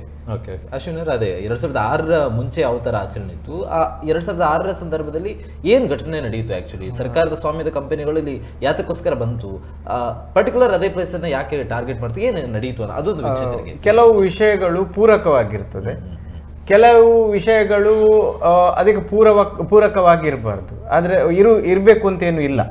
ಅವರು ಹೇಳಿದ ಹಾಗೆ ತುಳುವಲ್ಲೊಂದು ಮಾತಿದೆ, ನೀರಿತ್ತಿನಲ್ಪ ಕೆಸರು, ಮರ ಎತ್ತಿನಲ್ಪ ನೀರೇಲು, ಪೇರಿತ್ತಿನಲ್ಪ ಪೆರ್ಪು ಅಂತ ಹೇಳಿ. ಹಾಗಾದ್ರೆ ಅಲ್ಲಿ ಮಜ್ಜಿಗೆ ಆಗಬೇಕು, ಬೆಣ್ಣೆ ಬರಬೇಕು, ಮೊಸರು ಸಿಗಬೇಕು ಅಂತ ಹೇಳಿದ್ರೆ ಹಾಲನ್ನು ಹಾಳು ಮಾಡಲೇಬೇಕಾಗ್ತದೆ, ಅದಕ್ಕೆ ಹೆಪ್ಪ ಹಾಕುದು ಅಂತ ಹೇಳ್ತಾರೆ. ಹಾಗೆ ಕೆಲವೊಂದು ವಿಷಯಗಳು, ಈಗ ಅವರೊಂದು ಪ್ರಶ್ನೆಯನ್ನು ಕೇಳಿದ್ರು, ಅದು ಊರಿನ ದೈವವ ಮನೆಯ ದೈವವ ಅಂತ ಕೇಳಿದರು. ಆದರೆ ತುಳು ನಂಬಿಕೆಯ ಪ್ರಕಾರ ಚಾವಡಿ ಪತ್ಯಂದಾಂಡ ಇಲ್ಲಿಗಾಪೆ, ಇಲ್ಲದ ದೈವ ಆಪೆ, ಚಾವಡಿ ಜತ್ತೆಂದಾಂಡ ಊರುಗ ದೈವ ಆಪೆ ಅಂತ ಹೇಳಿ ದೈವದ ನುಡಿ ಇರ್ತದೆ. ಅದು ಹೇಗೆಂತ ಹೇಳಿದ್ರೆ, ದೈವವನ್ನು ಊರಿನವರು ನಂಬಿದ್ರು ಕೂಡ, ಊರಿನವರಿಗೆ ಹಿತ ಕೊಡುವಂಥ ದೈವ ಆದರೂ ಕೂಡ ಆ ದೈವಕ್ಕೆ ನಿತ್ಯ ಆರಾಧನೆ ಪಂಚಪರ್ವಗಳು ಆಗಬೇಕು ಅಂತಿದ್ರೆ ಅದು ಯಾವುದಾದ್ರೂ ಒಂದು ಚಾವಡಿಯಲ್ಲೇ ಇರುವಂಥದ್ದು ನಮ್ಮ ತುಳುನಾಡಿನಲ್ಲಿ ದೈವ ಕಟ್ಟಿನಲ್ಲಿ ನಾವು ನೋಡಿಕೊಂಡು ಬರ್ಬೋದು. ಚಾವಡಿಯಲ್ಲಿ ಇಲ್ಲದ ದೈವ ಯಾವುದು ಊರಿಗೆ ಅಂತೇಳಿ ದೇವಸ್ಥಾನ ಇದ್ದ ಹಾಗೆ ಎಲ್ಲೋ ಒಂದು ಕಡೆ ದೇವಸ್ಥಾನದಲ್ಲೇ ದೈವ ಇರುವಂಥದ್ದು ಬಹಳ ವಿರಳ, ಇಲ್ಲ ಅಂತ ಹೇಳುವುದಲ್ಲ, ಕೆಲವು ಜಾಗದಲ್ಲಿ ಇದೆ. ಆದರೆ ಈ ಜುಮಾದಿ ಅನ್ನುವಂತಹ ದೈವ ಯಾವುದಾದ್ರು ಒಂದು ಕುಟುಂಬವನ್ನು ಹಿಂಬಾಲಿಸಿಕೊಂಡು ಬಂದು ಆ ಕುಟುಂಬದಿಂದ ಆರಾಧನೆಯನ್ನು ಪಡ್ಕೊಂಡು ಬಂದು ಆ ಕುಟುಂಬದ ಮನೆತನದಿಂದ ಭಂಡಾರವನ್ನು ಇಳಿಸಿಕೊಂಡು ರಾಜ್ಯದ ಕಲೆ, ಈಗ ಹೇಮಂತ್ ಅವರು ಹೇಳಿದ ಹಾಗೆ ರಾಜ್ಯದ ಕಲಾ ಅಂತ ಹೇಳಿ ನಿರ್ಮಾಣ ಮಾಡ್ತೇವೆ, ಅಲ್ಲಿಗೆ ಸಂಬಂಧಪಟ್ಟಂತಹ 16 ಗುತ್ತುಗು ಮನೆತನಗಳಿರ್ಬೋದು. ಅದು ಬೇರೆ ಬೇರೆ ಸಂಖ್ಯೆಯಲ್ಲಿ ಬೇರೆ ಬೇರೆ ರೀತಿಯಲ್ಲಿ ಆ ವ್ಯತ್ಯಾಸಗಳು ಬರ್ತವೆ. ಅದು ಊರಿಗೊಂದು, ದೇಶಕ್ಕೊಂದು ಭಾಷೆ, ಊರಿಗೊಬ್ಬ ಅರಸು ಅನ್ನುವ ರೀತಿಯಲ್ಲಿ ಕಟ್ಟುಪಾಡುಗಳ ಬದಲಾವಣೆಗಳಿದ್ರೂ ಕೂಡ ಆ ಕ್ಷೇತ್ರಕ್ಕೆ ಬಂದಾದ್ಮೇಲೆ ಅದು ಊರಿನ ದೈವ ಆಗಿ ಎನಿವೆ, 2000 ದೈವ ಅಥವಾ ಕುಟುಂಬದ ದೈವ ಆ ಚರ್ಚೆಗಳು ಬೇಡ. ವೀಕ್ಷಕರು ಏನೋ ಪ್ರಶ್ನೆ ಕೇಳಿದ್ದಾರೆ, ಅದು ಬಿಟ್ಟಾಕಿ, ಆ ವಿಚಾರಗಳು ಬೇಡ. ಅದನ್ನೇ ಮಾತಾಡ್ತಾ ಹೋದ್ರೆ ಗಂಟೆಗಟ್ಟಲೆ ಅದೇ ಮಾತಾಡ್ಬೇಕಾಗುತ್ತೆ. ನಮ್ಗೆ ಅದು ಮುಖ್ಯ ಅಲ್ಲ. ಈಗ ಪ್ರಮುಖವಾಗಿ ಆ ದೇವಸ್ಥಾನವನ್ನು ಉಳಿಸಿಕೊಳ್ಳುವಂತ ಪ್ರಯತ್ನ ಆಗಬೇಕು. ಈಗ ನಮ್ಮ ಗ್ರಾಮ ದೈವವು ಅಥವಾ ಅದು ಕುಟುಂಬಕ್ಕೆ ಸಂಬಂಧಪಟ್ಟದ್ದು ಆ ಕೇಳುವಂತ ಪ್ರಶ್ನೆನೂ ಕೂಡ ಅಲ್ಲ. ಅದನ್ನ ನಾವೀಗ ಹೆಚ್ಚಾಗಿ ಮುಂದುವರಿಸೋದು ಬೇಡ. ನಾನು ಕೇಳ್ತಾ ಇರುವಂತದ್ದು 2006ಕ್ಕಿಂತ ಮುಂಚೆ ಅಲ್ಲಿ ಯಾವ ತರ ಇತ್ತು, ಅದಾದ ಬಳಿಕ ಏನ್ ನಡೆಯಿತು, ಆ ಒಂದು ಕ್ಲಿಯರ್ ಪಿಕ್ಚರ್ ಅನ್ನ ನೀಡಿ ಅಷ್ಟೇ. 2006ರವರೆಗೆ ವಾರ್ಷಿಕವಾದ ಕೈಂಕರ್ಯಗಳು ನೆಲ್ಲಿದಡಿ ಚಾವಡಿಯಲ್ಲೇ ನಡೀತಾ ಇತ್ತು. ಅಂದ್ರೆ ಊರವರೆಲ್ಲರೂ ಕೂಡ ಸೇರ್ತಾ ಇದ್ರು, ಉತ್ಸವಗಳು ನಡೀತಾ ಇತ್ತು. ಉತ್ಸವಗಳು ಬೇರೆ ಕ್ಷೇತ್ರದಲ್ಲಿ ಯಾವ ತರ ಉತ್ಸವಗಳು ನಡೆಯುತ್ತೆ ಅದೇ ರೀತಿ 12 ತಿಂಗಳ 12 ಸಂಕ್ರಮಣ, ಚೌತಿ, ದೀಪಾವಳಿ, ಅದಲ್ಲದೆ ಆ ಕುಟುಂಬಕ್ಕೆ ಸಂಬಂಧಪಟ್ಟ ಯಾರಾದ್ರೂ ಹೊತ್ತಂತಹ ಹರಕೆಗಳಿದ್ರೆ ಅದಕ್ಕೆ ಬೇಕಂತದ ಹೋಮ ಪಂಚಕಜ್ಜಾಯ ಇಂಥದ್ದೆಲ್ಲವೂ ಚಾವಡಿಯಲ್ಲಿ ನಡೀತಾ ಇತ್ತು. ಆ ಪಗ್ಗುದ ಪಗ್ಗುಬುದ್ಧ ಪುಣ್ಣಮೆ ಅಂತೇಳಿ ಏಪ್ರಿಲ್ ತಿಂಗಳಲ್ಲಿ ಬರುವ ಹುಣ್ಣಿಮೆಯ ದಿವಸಕ್ಕೆ ನೆಲ್ಲಿದಡಿ ಗುತ್ತುವಿನಿಂದ ಇದ್ದಂಥ ದೈವದ ಭಂಡಾರವನ್ನೆಲ್ಲ ದಿಬ್ಬಣದಲ್ಲಿ ತೆಗೆದುಕೊಂಡು ಹೋಗಿ, ಮೆರವಣಿಗೆಯಲ್ಲಿ ತೆಗೆದುಕೊಂಡು ಹೋಗಿ, ಒಳಗುಡ್ಡೆ ಸ್ಥಾನಮಾನದಲ್ಲಿ ಅದಕ್ಕೆ ಇದ್ದಂತಹ ಸ್ಥಾನಮಾನದಲ್ಲಿ ದೈವದ ಭಂಡಾರವನ್ನಿಟ್ಟು ಅಲ್ಲಿ ನಡೆಯುವಂತಹ ದೈವದ ಬಂಡಿಯ ಉತ್ಸವ. ಆ ಬಂಡಿ ಉತ್ಸವ ಆದ ನಂತರದಲ್ಲಿ ದೈವ ಅನುಗ್ರಹ ಪಡೆದುಕೊಂಡು ಹಾಗೆ ಭಂಡಾರವನ್ನು ಇಳಿಸಿಕೊಂಡು ತಂದು ಚಾವಡಿಯಲ್ಲಿ ಇಟ್ಟು ಚಾವಡಿಯಲ್ಲಿ ಆರಾಧನೆ ನಡೆಯುವಂಥದ್ದು. ಏನಾದ್ರೂ ಊರಿಗೆ ಕಷ್ಟ ಬಂದಂತಹ ಕಾಲದಲ್ಲಿ ಚಾವಡಿಗೆ ಬಂದು ಪ್ರಾರ್ಥನೆ ಮಾಡಿದ್ರು ನಡೀತಾ ಇತ್ತು. ಒಳಗುಡ್ಡೆ ಸ್ಥಾನಮಾನಕ್ಕೆ ಎಲ್ಲರೂ ಅದಕ್ಕೆ ಸಂಬಂಧಪಟ್ಟವರೆಲ್ಲ ಇದ್ದುಕೊಂಡು ಸೇರಿ ಹೋಗಿ ಅಲ್ಲಿ ಪ್ರಾರ್ಥನೆ ಮಾಡಿದ್ರು ನಡೀತಾ ಇತ್ತು. ಕಷ್ಟ ಬಂದಾಗ ದೈವವನ್ನು ಜನರು ಹೋಗಿ ಸೇರಿ ಪ್ರಾರ್ಥನೆ ಮಾಡುವಂಥದ್ದು ಒಂದು ಪದ್ಧತಿಯಲ್ಲಿ ನಡೀತಾ ಬರ್ತಾ ಇತ್ತು. 2006ರ ನಂತರ ಊರಿಗೆ ಊರೇ ಒಕ್ಕಲೆದ್ದ ಮೇಲೆ, ಸರ್ಕಾರದ ಆದೇಶದ ಮೇರೆಗೆ ಊರಿಗೆ ಊರೇ ಒಕ್ಕಲೆದ್ದ ಮೇಲೆ ಕೊನೆಗೆ ಅಲ್ಲಿ ನೆಲ್ಲಿದಡಿ ಗುತ್ತು ಮಾತ್ರ ಉಳಿದುಕೊಂಡು ಬಂದಿತ್ತು. ಈಗ ನೆಲ್ಲಿದಡಿ ಗುತ್ತು ಅಂತ ಹೇಳಿದ್ರೆ ಈಗಿರುವ ಮನೆಯಷ್ಟೇ ಜಾಗ ಅಲ್ಲ, ಸುಮಾರು ಒಂದು 50 ಎಕರೆ ಅಷ್ಟು ಜಾಗ ನೆಲ್ಲಿದಡಿ ಗುತ್ತು ಮನೆತನಕ್ಕೂ ಇತ್ತು. ಆ ಜಾಗವನ್ನೆಲ್ಲ, ಉಳಿದ ಜಾಗವನ್ನು, ಗದ್ದೆಗಳಿರ್ಬೋದು, ಅದರ ಬೇರೆ ಜಾಗಗಳಿರ್ಬೋದು, ಆ ಜಾಗವನ್ನೆಲ್ಲ ಸರ್ಕಾರ ಕೇಳಿದಂತೆ ನೆಲ್ಲಿದಡಿ ಗುತ್ತು ಮನೆತನದವರು ಅದನ್ನು ಸರ್ಕಾರಕ್ಕೆ ನೀಡಿ ಆಗಿದೆ. ಅಂದ್ರೆ ಆ ಒಂದು ಮಾಹಿತಿ ಪ್ರಕಾರ 3000 ಎಕರೆಯಷ್ಟು ಭೂಮಿಯನ್ನು ವಶಕ್ಕೆ ಪಡ್ಕೊಂಡು ಸಂದರ್ಭದಲ್ಲಿ ಮಸೀದಿ, ಚರ್ಚುಗಳು, ದೇವಸ್ಥಾನಗಳು ಎಲ್ಲವೂ ಇತ್ತು, ಅದೆಲ್ಲವೂ ಕೂಡ ಹೋಯಿತು. ಈ ಒಂದು ದೇವಸ್ಥಾನ ಇಲ್ಲಿ ಏನಾಗಿದೆ ಅಂತ ಹೇಳಿದ್ರೆ ಎಲ್ಲಾ ಕುಟುಂಬದಲ್ಲಿ ಒಂದು ಪದ್ಧತಿ ಇದೆ, ಒಂದಿಷ್ಟು ಜಾಗವನ್ನು ದೈವಕ್ಕೆ ಅಂತ ಮೀಸಲಿಡುವಂತಹ ಪದ್ಧತಿ ಇದೆ. ಅದೇ ಪ್ರಕಾರದಲ್ಲಿ ನೆಲ್ಲಿದಡಿಯಲ್ಲಿ ದೈವದ ಹೆಸರಿನಲ್ಲಿ ಇಟ್ಟಂತ ಒಂದಿಷ್ಟು ಜಾಗ ಏನಿದೆ, ಈಗ ಏನು ಉಳಿದಿದೆ, ಆ ದೈವದ ಹೆಸರಿನಲ್ಲಿ ಇರುವಂತಹ ಜಾಗ, ಯಾವುದೇ ವ್ಯಕ್ತಿಯ ಹೆಸರಿನಲ್ಲಿ ಆ ಜಾಗ ಇಲ್ಲ. ಹಾಗಾಗಿ ಏನಾಯ್ತು, ಈ ಜಾಗವನ್ನು ಕೊಡುವವರು ಯಾರು? ಈಗ ನನ್ನ ಹೆಸರಿನಲ್ಲಿ ಇದ್ದದ್ದನ್ನು ನಾನು ಸರ್ಕಾರಕ್ಕೆ ಕೊಟ್ಟಿದ್ದೆ ನನ್ನ ಅನುಮತಿಯ ಮೇರೆಗೆ, ಆದ್ರೆ ಅದು ದೈವದ ಹೆಸರಿನಲ್ಲಿ ಉಂಟು. ಆಗ ನೆಲ್ಲಿದಡಿ ಕುಟುಂಬದವರೆಲ್ಲವೂ ಆ ದೈವವನ್ನು ನಂಬಿಕೊಂಡೇ ಇದ್ದ ಕಾರಣದಿಂದಾಗಿ ಮತ್ತು ವಾರ್ಷಿಕ ಕೈಂಕರ್ಯಗಳು ನಡೆದುಕೊಂಡು ಬಂದ ಕಾರಣದಿಂದಾಗಿ ದೈವದಲ್ಲಿ ಕೂಡ ಭಿನ್ನಯ ಮಾಡಿಕೊಂಡಿದ್ದೇವೆ. ಹೇಗೆ ಅಂತ ಹೇಳಿದ್ರೆ ಹೀಗೆ ಪರಿಸ್ಥಿತಿ ಬಂದಿದೆ ಊರಿಗೆ, ಈ ಜಾಗವನ್ನು, ನಿನ್ನ ಜಾಗವನ್ನು ಏನು ಮಾಡುದು ಅಂತ ಹೇಳಿ ದೈವದಲ್ಲೂ ಕೂಡ ಭಿನ್ನಯವನ್ನಿಟ್ಟಾಗ ಏನೇ ಮಾಡಿದ್ರು ಕೂಡ ನಾನು ಈ ಜಾಗದಿಂದ ಹೋಗುವವನಲ್ಲ, ನನ್ನ ಪುಂಚಕ್ಕೆ, ನನ್ನ ಹುತ್ತಕ್ಕೆ ನೀವು ಕೈ ಹಾಕುವುದು ಬೇಡ ಅಂತೇಳಿ ಆಯ್ತು. ಆಗ ಅಲ್ಲಿ ಅಧಿಕಾರಿ ಅಂತೇಳಿ ಯಾರು ಇಲ್ಲ, ಅಧಿಕಾರಿ ಇರುವವನು ಜುಮಾದಿಯೇ, ಅವನದ್ದೇ ಜಾಗ, ಅವನನ್ನು ಅನುಸರಿಸಿಕೊಂಡು ಅವನನ್ನು ಭಕ್ತಿ ಮಾಡಿಕೊಂಡು ಬಂದಿರುವಂತಹ ಕುಟುಂಬ, ಗ್ರಾಮ. ಆಗ ಅಲ್ಲಿ ಯಾರೊಬ್ಬ ಕೂಡ ಅದು ಹುತ್ತ ಅಂತ ಆದ್ಮೇಲೆ, ಅದರಲ್ಲಿ ಹಾವು ಉಂಟು ಅಂತ ಆದ್ಮೇಲೆ ಅದಕ್ಕೆ ಕೈ ಹಾಕ್ಲಿಕ್ಕೆ ಹೋಗುದಿಲ್ಲ. ಹಾಗಾಗಿ ದೈವದ ಮೇಲೆ ಭಕ್ತಿಯು ಭಯವು ಎರಡೂ ಇದ್ದ ಕಾರಣ ಅದನ್ನು ಪರಾಧೀನ ಮಾಡುವಂತಹ ಹಕ್ಕನ್ನು ಜುಮಾದಿ ಯಾರಿಗೂ ಕೊಡದ ಕಾರಣ, ಕಾಂತೇರಿ ಜುಮಾದಿ ಯಾರಿಗೂ ಕೊಡದ ಕಾರಣ ಆ ಜಾಗವನ್ನು ಕೊಡ್ಲಿಕ್ಕೆ ಯಾರಿಗೂ ಆಗ್ಲಿಲ್ಲ. ಹಾಗಾಗಿ ಏನಾಯ್ತು, ಆ ದೈವದ ಆರಾಧನೆ ನಡೀತಾ ಬಂತು. ನೆಲ್ಲಿದಡಿ ಸಂಸಾರ ಸೇರಿಕೊಂಡು ಸಜ್ಜಿನ ಆಗಿನ ಅಧಿಕಾರಿಗಳು ಏನಿದ್ದಾರೆ ಅವರ ಹತ್ರ ಕೂಡ ಹೇಳಿದ್ದಾರೆ, ಏನಂತ ಹೇಳಿದ್ರೆ ಇದು ನಮ್ಮ ಕೈಯಲ್ಲಿ ಇಲ್ಲ, ಇದು ಕಾಂತೇರಿ ಜುಮಾದಿಯ ಕೈಯಲ್ಲಿರುವಂತಹ ತೀರ್ಮಾನ, ನೀವು ಬೇಕಾದ್ರೆ ನೀವು ಬಂದು ದೈವದ ಹತ್ರ ಕೇಳಿಕೊಳ್ಬಹುದು, ದೈವ ಒಪ್ಪುವುದಿದ್ರೆ ಅದಕ್ಕೆ ಬೇಕಾದಂತೆ ನಡೆಯುವ ಅಂತ ಹೇಳಿ ಕೂಡ ಹೇಳಿದೆ. ಅವರು ಕೂಡ ಬಂದಿದ್ದಾರೆ, ಕೇಳುವವರೆಲ್ಲ ಕೇಳಿ ಆಗಿದೆ. ದೈವದ ಮಾತು 2006ರಿಂದ ಇವತ್ತಿನವರೆಗೂ ನನ್ನ ಈ ಅಡಿಯನ್ನು ಅಂದ್ರೆ ನನ್ನ ಈ ಸ್ಥಳವನ್ನು ನಾನು ಬಿಡುವುದಿಲ್ಲ ಅನ್ನುವಂತಹ ಮಾತು. Okay. ಹಾಗಾಗಿ ಅದು ನಿರ್ದಿಷ್ಟವಾಗಿ ಇನ್ನೂ ಆ ಸ್ಥಾನಮಾನ ಹಾಗೆ ಉಳಿದಿದೆ. ಇದು ದೈವದ್ದೇ ಪ್ರೇರೇಪಣೆಯಿಂದ ಉಳಿದಿರುವಂಥದ್ದು, ದೈವದ್ದೇ ಶಕ್ತಿಯಿಂದ ಉಳಿದಿರುವಂಥದ್ದು ವಿನಃ ಯಾರದೇ ಹೋರಾಟದಿಂದಾಗ್ಲಿ ಅಥವಾ ಯಾರದೇ ಮನವಿಯಿಂದಾಗ್ಲಿ ಅಥವಾ ಯಾರದೇ ಒಂದು ಏನಂತ ಹೇಳ್ಬೋದು ಧರ್ಮದಿಂದಾಗ್ಲಿ ಉಳಿದದ್ದು ಅಲ್ಲ. ಇದು ಕಾಂತೇರಿ ಜಮಾತಿಯ ಶಕ್ತಿ. ಒಂದು ದೂರವಾಣಿ ಕರೆ ಇದೆ. ಕೂಡ ಹೇಳಿದೆ. ಹಲೋ ಹಲೋ, ನಮಸ್ತೆ. ನಮಸ್ತೆ, ಹೇಳಿ ಸರ್. ಸಾಧಾರಣ ಈ SEZ MSEZ ಈ ಬತ್ತಿ ಬೊಕ್ಕ ಹ್ಮ್ ಸಾಧಾರಣ ತುಳುನಾಡದ ದೈವಲೆಗ್ ಹ್ಮ್ ಜಾಗಿಜ್ಜಿಂದ ತನ್ ಓಕೆ ಸುಮಾರು ಜನ ಕುಟುಂಬದಕ್ಕೂ ದೈವಲೆಲ್ಲ 19 ನಾಡಲ್ಲ ಹ್ಮ್ ಇನಿಕ್ಲ ದೈವಲ್ ಪೂರ ಆ ಮನ್ನಡೆ ಉಲ್ಲ ಅಂದು ತೋಜಿದ್ ಬರನು ಖಂಡಿತ. ಹ್ಮ್ ಅವೇ ರೀತಿಯಾದ ಒಂದು 200 ವರ್ಷ ಪಿರಾಕದ ಇತಿಹಾಸ ಇಪ್ಪು ಅಂಚಿತ ಹ್ಮ್ ಒಂಜಿ ನೆಲಿದಡಿ ಗೊತ್ತುದ ಹ್ಮ್ ಅಪ್ಪ ದೈವ ಜಾಗ ಇಂಚಿನಾಪುರವ ನಡಪನು ಬಂಡ ಬಾರಿ ಬೇಜಾರಾಪ.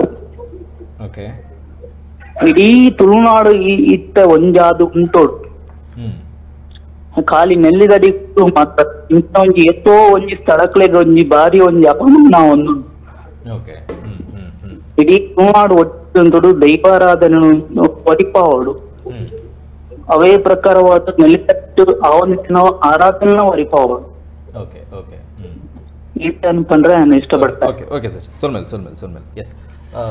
ಹೇಮಂತ್ ಅವರೇ, 2006ರಲ್ಲಿ ಪ್ರಕ್ರಿಯೆಗಳು ಪ್ರಾರಂಭ ಆಯಿತು ಭೂಮಿಯನ್ನು ವಶಕ್ಕೆ ಪಡೆದುಕೊಳ್ಳೋದಕ್ಕೆ.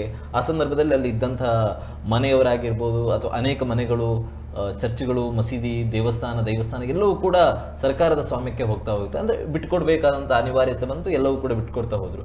2016ರಲ್ಲಿ ಜಿಲ್ಲಾಧಿಕಾರಿಗಳ ಅವರ ಚರ್ಚೆಯ ಬಳಿಕ ವಿಶೇಷ ಅನುಮತಿಯ ಮೇರೆಗೆ ಈ ಒಂದು ದೈವಸ್ಥಾನ ಅಲ್ಲೇ ಉಳ್ಕೊಂಡಿತ್ತು ಅನ್ನುವಂಥ ಏನೋ ವಿಚಾರಗಳು, ಕೆಲವೊಂದು ಮಾಹಿತಿಗಳು ಸಿಕ್ಕಿತ್ತು. ಆ ವಿಚಾರವನ್ನು ಹೇಳೋದಾದ್ರೆ 2016ರ ಬಳಿಕ ಏನಾದರೂ ಬದಲಾವಣೆ ಆಯಿತಾ?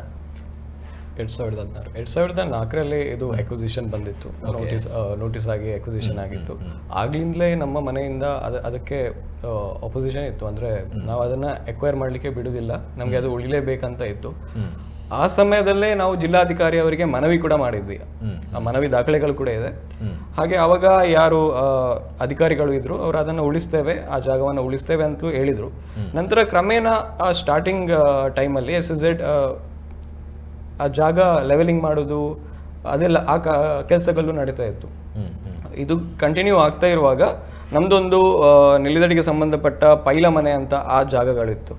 ಅಲ್ಲಿ ಬಂದ್ಬಿಟ್ಟು ಇದನ್ನ ನಮ್ಗೆ ಇಲ್ಲಿ ಇಂಡಸ್ಟ್ರಿ ಬಂದಿದೆ, ನಮ್ಗೆ ಅವರಿಗೆ ಜಾಗ ಬಿಟ್ಕೊಡ್ಬೇಕು, ಇದನ್ನ ನೀವು ಕೊಡಿ, ನಿಮ್ಮ ಜಾಗವನ್ನ ನಾವು ಬಿಟ್ಟುಕೊಡ್ತೇವೆ ಅಂತ ಕೂಡ ಒಂದು ಮಾತು ಹೇಳಿದ್ರು.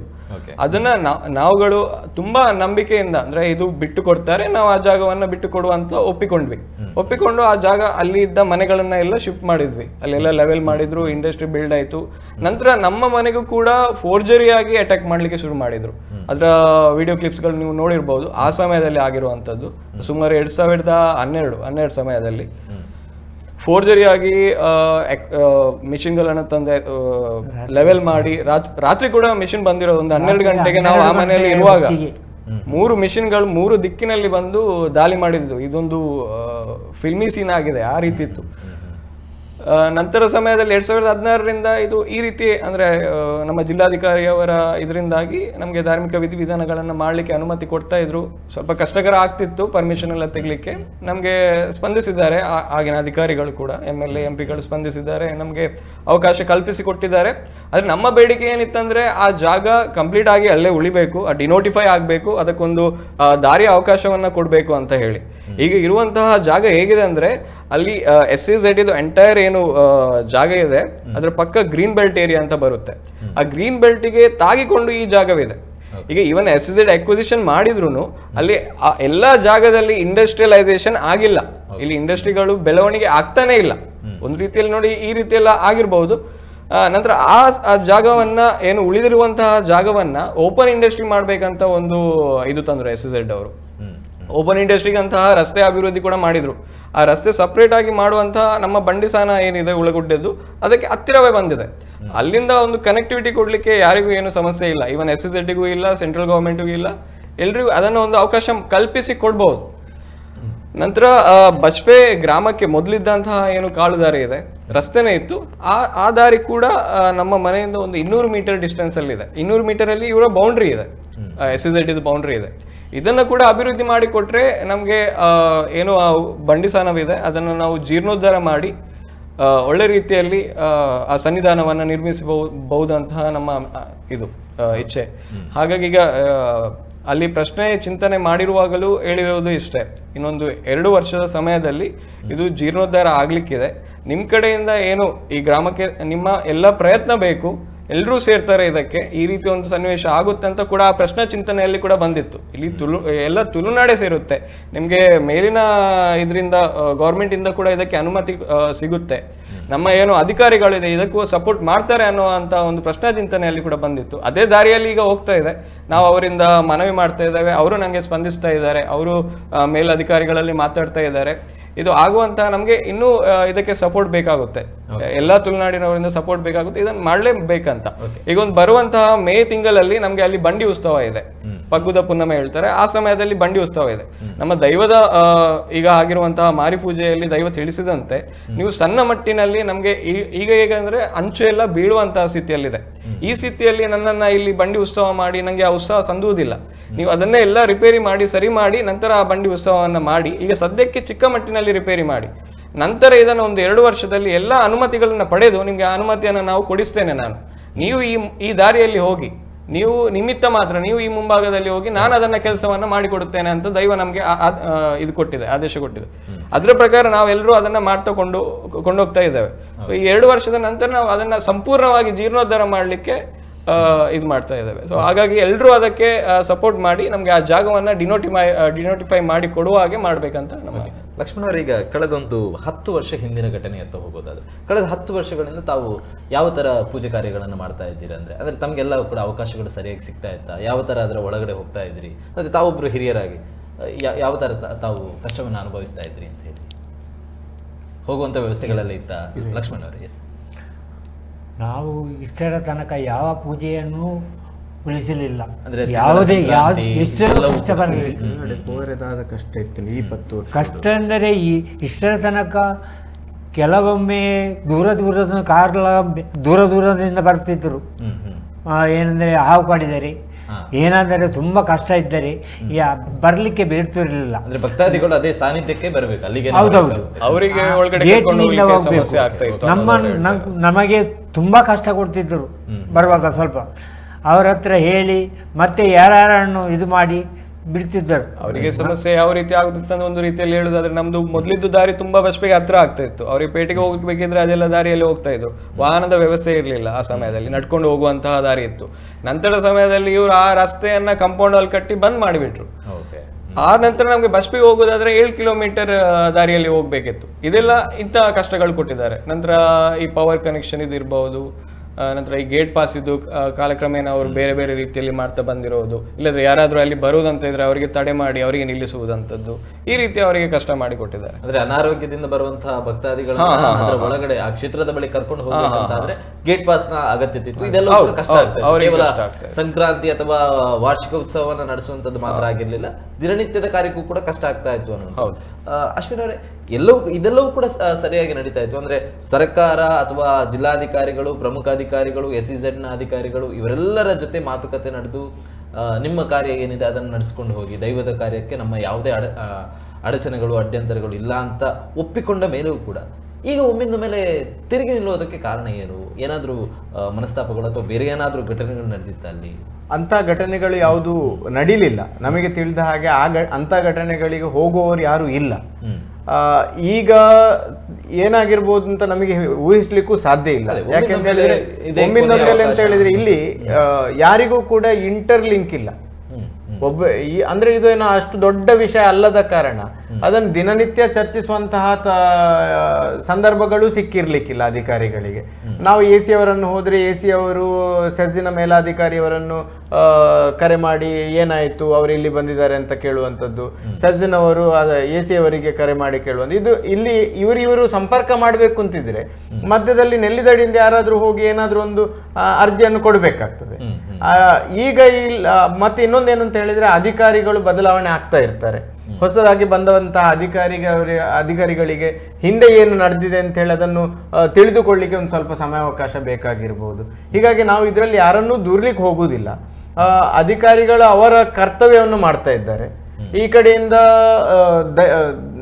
ನಮ್ಮಂದೇ ಆದಂತಹ ಸರ್ಕಾರದಲ್ಲಿ ಇರುವಂತಹ ನಮ್ಮ ಮುಖಂಡರು ಅವರಿಗೆ ತಿಳಿದಿರ್ತದೆ ತುಳುನಾಡು ಏನು, ದೈವಾರಾಧನೆ ಏನು, ಯಾಕಾಗಿ ಮಾಡ್ತಾರೆ ಅಂತ ತಿಳಿದಿದ್ದ ಕಾರಣ ಅವರು ಇದಕ್ಕೆ ಅನುಮತಿಯನ್ನು ದೊರಕಿಸಿ ಕೊಡ್ತಾ ಇದ್ರು. ಈ ಸಂಬಂಧ ಎಲ್ಲಿ ಕಡಿದು ಬಿತ್ತು ಅಥವಾ ಯಾಕಾಗಿ ಹೀಗಾಯ್ತು ಅಂತ ಹೇಳಲಿಕ್ಕೆ ನಮಗೆ ಸಾಧ್ಯ ಇಲ್ಲ. ಆದ್ರೆ ಆದದ್ದು ಆಗಿ ಹೋಯಿತು. ಮುಂದಕ್ಕೆ ಇದಕ್ಕೊಂದು ಒಳ್ಳೆಯ ಅವಕಾಶ ಸಿಗಬೇಕು. ಈಗ ತಮ್ಮ ಬೇಡಿಕೆಗಳಿಗೆ ಏನಿರುವಂಥದ್ದು ಪ್ರಮುಖವಾಗಿ ಈ ವಿಷಯಕ್ಕೆ ಸಂಬಂಧಪಟ್ಟಂತೆ?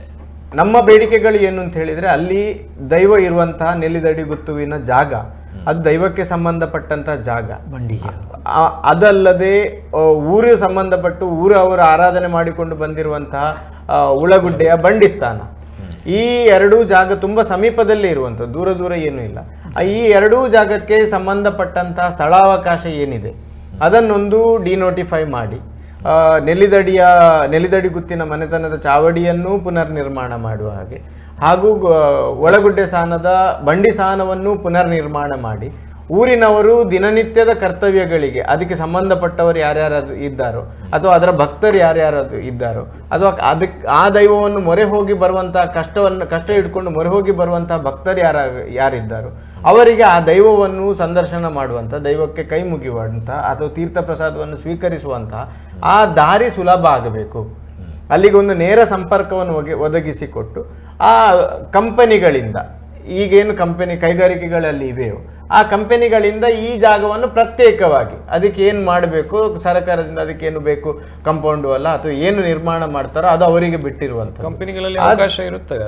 ಆದ್ರೂ ನಮಗೆ ಇಷ್ಟಕ್ಕೆ ದೈವಾರಾಧನೆಗೆ ಚ್ಯುತಿ ಬಾರದ ಹಾಗೆ, ಮಾಡುವಂತಹ ಕರ್ತವ್ಯಗಳಿಗೆ ವ್ಯತ್ಯಾಸ ಆಗದ ಹಾಗೆ ಅಲ್ಲಿ ದೈವದ ಒಂದು ಕೈಂಕರ್ಯಗಳನ್ನು, ಪೂಜೆಗಳನ್ನು, ವಿಧಿವಿಧಾನಗಳನ್ನು, ವಾರ್ಷಿಕವಾದ ಪಂಚಪರ್ವಗಳನ್ನು ನಡೆಸಿಕೊಂಡು ಹೋಗುವಲ್ಲಿ ಮುಂದಕ್ಕೆ ಪುನಃ ಸರ್ಕಾರ ಅಥವಾ ಯಾರಿಗೂ ಸಮಸ್ಯೆ ಕೊಟ್ಟುಕೊಂಡು ಅವರ ಸಮಯವನ್ನು ಕಿತ್ತುಕೊಂಡು ಆ ಅರ್ಜಿಗಳು ಮೇಲ್ಮನವಿಗಳನ್ನು ಸಲ್ಲಿಸಿಕೊಂಡು ಅದಕ್ಕೆ ಉತ್ತರವನ್ನು ಕಾದು ಆ ಉತ್ತರ ಸಿಕ್ಕಿದ ಮೇಲೆ ತಯಾರಿ ಮಾಡಿ ಇದೆಲ್ಲ ಸಮಸ್ಯೆಗಳನ್ನು ನಾವು ಅನುಭವಿಸಿದ್ದಾಯಿತು. ಮುಂದಕ್ಕೆ ಆ ಸಮಸ್ಯೆಗಳು ಯಾರಿಗೂ ಬರದ ಹಾಗೆ ತುಳುನಾಡಿನ ಸರ್ವಭಕ್ತ ಬಾಂಧವರಿಗೆ, ನೆಲ್ಲಿದಡಿ ಮನೆತನದವರಿಗೆ, ಬಜಿಪ್ಪೆ ಗ್ರಾಮದವರಿಗೆ ಈ ಕಾಂತೇರಿ ಧೂಮಾವತಿಯ ಆರಾಧನೆ ಮಾಡುವಂಥ ಒಂದು ಮುಕ್ತ ಅವಕಾಶವನ್ನು ಸೆಸ್ಸಿನ ಅಧಿಕಾರಿಗಳು ಹಾಗೂ ನಮ್ಮ ಸರ್ಕಾರವು ಅದಕ್ಕೆ ಒಂದು ಅವಕಾಶವನ್ನು ಮಾಡಿಕೊಡಬೇಕು ಅನ್ನೋದು ನಮ್ಮದೊಂದು ಕೋರಿಕೆ. ಅಲ್ಲ, ಈಗ ತಿಂಗಳ ಸಂಕ್ರಮಣವನ್ನ ನಡೆಸೋದಕ್ಕೇನೆ ಬಂದಿರುವಂತ ವಿಚಾರಕ್ಕೆ ಸಂಬಂಧಪಟ್ಟಂತೆ ಈಗ ಚರ್ಚೆಗಳು ಅದಕ್ಕೆ ಅವಕಾಶಗಳು ಕೊಡುವುದಿಲ್ಲ ಅಂತ ಹೇಳಿ ಈಗ ಹೇಮಂತ್ ಅವರು ಕೂಡ ಹೇಳಿದ್ರು, ಇನ್ನು 2 ವರ್ಷದ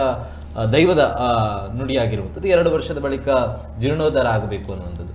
ಈ ಕೇವಲ ಸಂಕ್ರಾಂತಿಯ ಪೂಜೆಯನ್ನ ನೆರವೇರಿಸೋದಕ್ಕೆ ಅವಕಾಶ ಕೊಡದವರು ಇನ್ನು 2 ವರ್ಷದ ಬಳಿಕ ಕ್ಷೇತ್ರದ ಅಭಿವೃದ್ಧಿಯನ್ನ ಮಾಡೋದಕ್ಕೆ ಅವಕಾಶವನ್ನು ನೀಡಬಹುದು ಅಂತ ಅನಿಸ್ತಾ ಇದೆ ನೋಡಿ. ಅದಕ್ಕೇನೆ ನಾವು ಈ ಪ್ರತಿಭಟನೆಗೆ ಬಂದಿರುವಂತದ್ದು. ಸಂಕ್ರಾಂತಿ ಅವಕಾಶ ಮಾತ್ರವಲ್ಲ, ನಮಗೆ ಈಗ ಅಶ್ವಿನ್ ಅವರು ಹೇಳಿದ ಹಾಗೇನೆ ಅದಕ್ಕೆ ಎಂಟೈರ್ ಆ ಜಾಗ ಏನಿದೆ ಅದನ್ನ ಡಿನೋಟಿಫೈ ಮಾಡಿ ಅದಕ್ಕೆ ಸಪ್ರೇಟ್ ಆಗಿ ಒಂದು ರಸ್ತೆ ಅವಕಾಶವನ್ನ ಕೊಟ್ಟು ಎಲ್ಲಾ ಜನಗಳಿಗೆ, ತುಳುನಾಡಿನ ಜನಗಳಿಗೆ ಅಲ್ಲಿಗೆ ಹೋಗಿ ಬರಲು ಅವಕಾಶ ಕೊಡುವಂತೆ ಮಾಡಲಿಕ್ಕೆ ನಮ್ಮ ಬೇಡಿಕೆ ಇರುವಂಥದ್ದು. ಓಕೆ ಓಕೆ ಲಕ್ಷ್ಮಣ್ ಅವರೇ, ತಾವು ಹೇಳೋದಾದ್ರೆ ಕೊನೆಯದಾಗಿ ಈ ವಿಚಾರಕ್ಕೆ ಸಂಬಂಧ ನೋಡಿ, ಇಷ್ಟರ ತನಕ ಎಲ್ಲ ಕಷ್ಟವನ್ನು ಅನುಭವಿಸಿದ್ದೇವೆ ನಾವು ಕೂಡ. ಅಲ್ಲದೆ ಅವರು ಕಂಪನಿ ಮಾಡಿದ್ದಾರೆ, ಕಂಪನಿಯವರು ಎಲ್ಲ ಮನುಷ್ಯರು, ಎಲ್ಲ ಕಂಪನಿಗಳು ಬಂದು ನಮ್ಮ ಮನೆಯಲ್ಲಿ ಬಂದು ಕೂಗುತ್ತಾರೆ ಸಂಕ್ರಾಂತಿ ದಿವಸ. ನಮ್ಮನ್ನು ರಕ್ಷಿಸು, ನಮಗೆ ಯಾವುದೂ ಹಣವೂ ಇಲ್ಲ, ಕಂಪನಿ ಇಲ್ಲದಾಗೆ ಆಗಿದೆ, ನಮ್ಮನ್ನು ಏನಾದರೂ ಮಾಡಿ ರಕ್ಷಿಸುವ ಇರ್ತಾರೆ. ಅದಕ್ಕಾಗಿ ಅವರ ಹತ್ರ ಕೂಡ ಹೇಳ್ತೇನೆ, ನೀವೆಲ್ಲ ಇಲ್ಲಿ ನೋಡಿ ಗವರ್ಮೆಂಟ್ ಅವರಿಗೆ ಹೇಳಿ ಸರಿಪಡಿಸಲಿಕ್ಕೆ ನೀವು ಜಾಗ ಕೊಟ್ಟಿದ್ದೀರಿ, ಅವರ ನಿಮಗೆ ಜಾಗ ಕೊಟ್ಟರೆ ಅದಕ್ಕೆ ಬೇಕಾಗಿರುವ ಆ ದೈವಕ್ಕೆ ಬೇಕಾದ ರಸ್ತೆಯನ್ನು ಹಾಗೂ ಆ ಸ್ಥಳವನ್ನು ಬಿಟ್ಟುಕೊಡಲು ಹೇಳಿ, ನಿಮಗೆ ಒಳ್ಳೆಯದಾಗುತ್ತೆ. ದೈವವು ಕೂಡ ಹೇಳಿದೆ, ಅವರಿಗೆ ಕೂಡ ಹೇಳಿದೆ. ದೈವದ ನುಡಿ ಏನಾಗಿತ್ತು ಸರ್? ದೈವದ ನುಡಿ ಇದೆಲ್ಲ ಸರಿಯಾದರೆ ನಿಮ್ಮ ಕೂಡ ಕಂಪನಿ ಒಳ್ಳೇದಾಗುತ್ತೆ ಅಂತ ಹೇಳಿದೆ. ಅದಕ್ಕೆ ಬೇಕಾದ ರಸ್ತೆ ಕನ್ನಡದಲ್ಲಿ ನುಡಿಯಾಗಿದೆ. ದೈವ ಆಕ್ರೋಶದಲ್ಲೂ ನುಡಿ ಕೊಟ್ಟಿದೆ. ಹೇಗೆ ಅಂತ ಹೇಳಿದ್ರೆ ಯಾನು ಉಮಿತ್ತ ತೂ ಮುಲ್ಪ ಯಾನು ಗುಮಲ್ ನಗ ಗೊತ್ತಾಪುಂಡು ಅಂದ್ರೆ ಇದು ಕನ್ನಡದಲ್ಲಿ ಹೇಳಿದರೆ ನಾನು ಬೂದಿ ಮುಚ್ಚಿದ ಕೆಂಡದ ಹಾಗೆ ಇಲ್ಲಿ ಇದ್ದೇನೆ, ಒಂದು ವೇಳೆ ನನ್ನನ್ನು ಮುಟ್ಲಿಕ್ಕೆ ಬಂದ್ರೆ ನಾನು ಸುಡುವುದು ಗೊತ್ತಾಗ್ತದೆ ನಿಮಗೆ. ತುಂಬಾ ಕಷ್ಟ ಉಂಟು ಅವರಿಗೆ. ಎಲ್ಲಿವರೆಗೆ ಭಕ್ತಿಯಿಂದ ನೀವು ಆರಾಧನೆ ಮಾಡಿಕೊಂಡು ಹೋಗ್ತಿರೋ ಅಲ್ಲಿವರೆಗೆ ನಾನು ನಿಮಗೆ ಅನುಗ್ರಹಿಸ್ತೇನೆ. ಕಷ್ಟ ಇದೆ, ಆದ್ರೆ ನನ್ನನ್ನು ಮುಟ್ಲಿಕ್ಕೆ ಬರಬೇಡಿ. ಅಲ್ಲದೆ ಈ ಬಚ್ಚೆ ಊರಿಗೆ ದೈವವು ಅದುವೇ ಆದುದರಿಂದ ಅವರು ಯಾರೇ ಏನು ಆಗಲಿ ಬಚ್ಚೆ ಊರಿನಲ್ಲಿ ಏನು ಮದುವೆ ಆಗಲಿ ಅಲ್ಲದ್ರೆ ಯಾವುದೇ ಕಾರ್ಯಕ್ರಮ ಆಗಲಿ ಅಲ್ಲಿದ್ದು ಮುಂಚೆ ಬಂದು ಅಲ್ಲಿ ಭಕ್ತಿಯನ್ನು ಬೇಡಿದರೆ ಯಾವ ಕಷ್ಟ ಬರುವುದಿಲ್ಲ. ಇಷ್ಟರ ತನಕ ಬರಲಿಲ್ಲ. ಹಾಗೆ ಈ ಬೇರೆ ಅಲ್ಲದೆ ನಮ್ಮ ದೇವಿಯ ಆಟ ಕೂಡ ಅಲ್ಲಿ ಆಗುವುದಾದರೆ ಇಲ್ಲಿ ನಮ್ಮ ಮನೆಯಲ್ಲಿ ಏನಾದರೂ ಉತ್ಸಾಹ ಇದ್ದರೆ ಅಲ್ಲಿ ಮುಂದೆ ಮನೆಗೆ ಬಂದು ಅವರು ದೇವ ಹತ್ರ ಪ್ರಸಾದ ಕೊಂಡೋಗಿ ಮತ್ತೆ ಆ ಆಟ ಯಕ್ಷಗಾನವನ್ನು ನಡೆಸುತ್ತಾರೆ. ಇಷ್ಟ ತನಕ ಆಗಿದೆ. ಇನ್ನೂ ಕೂಡ ಯಾವಾಗಲೂ ದೈವವನ್ನು ಬಚ್ಚೆ ಊರಿನ ಮನುಷ್ಯರು ಅಹಂಕಾರ ಮಾಡಿದರೆ ಬಿಡುವುದಿಲ್ಲ ಯಾರನ್ನು. ನಮ್ಮನ್ನು ಕೂಡ ಕುಟುಂಬದವರು ಊರಿನವರು ಎಲ್ಲರಿಗೂ ಒಳ್ಳೆ ರೀತಿಯಲ್ಲಿ ಈ ಕ್ಷೇತ್ರ ಈಗ ಅಜೀರ್ಣಾವಸ್ಥೆಯಲ್ಲೂ ಕೂಡ ಇದೆ ಪ್ರಸ್ತುತ ಒಂದು ಹಂತದಲ್ಲಿ ನೋಡೋದಾದ್ರೆ. ಮತ್ತು ಈ ತರದಾದಂತಹ ಜಾಗದ ಕೆಲವೊಂದು ವಾದಗಳು ಇರೋದ್ರಿಂದ ತಮ್ಮ ಗ್ರಾಮಕ್ಕೆ ಸಂಬಂಧಪಟ್ಟಂತೆ ಅಥವಾ ಅಲ್ಲಿ ನೆರೆಯಲ್ಲಿ ಇರುವಂತಹ ಜನರಿಗೆ ಏನಾದರೂ ತೊಂದರೆ ಆಗ್ತಾ ಇದೆಯಾ ಕ್ಷೇತ್ರದಿಂದ? ಅಂಥದ್ದೇನಾದ್ರೂ ಅನುಭವಕ್ಕೆ ಬಂದಿದೆಯಾ, ತಮ್ಮ ಗಮನಕ್ಕೆ ಬಂದಿದೆಯಾ? ಲಕ್ಷ್ಮಣ್ ತುಂಬಾ ಕಷ್ಟ ಉಂಟು. ಎಲ್ಲರೂ ಬರ್ತಾರೆ, ಬರ್ತಾರೆ. ನಮಗೆ ಇಷ್ಟ ತನಕ ಎಲ್ಲರೂ ಹೋದವರು ಪುನಃ ಹಿಂದೆ ಬಂದು ನಾವು ಇಲ್ಲೇ ಆಗಬೇಕು ಅಂತ ತುಂಬಾ ಇಚ್ಛೆ, ಭಾರಿ ತುಂಬ ಸಂತೋಷದಿಂದ ಇದ್ದಾರೆ. ಇನ್ನು ಇಲ್ಲಿಯ ದೇವಸ್ಥಾನವು ಇಲ್ಲಿ ಆಗುತ್ತದೆ ಅಂತ ಎಲ್ಲರೂ ಸಂತೋಷದಿಂದಿದ್ದಾರೆ. ನಾವೆಲ್ಲ ಪ್ರಯತ್ನ ಮಾಡುವುದಾದ್ರೆ ತುಂಬ ಅವರಿಗೆ ಸಂತೋಷ.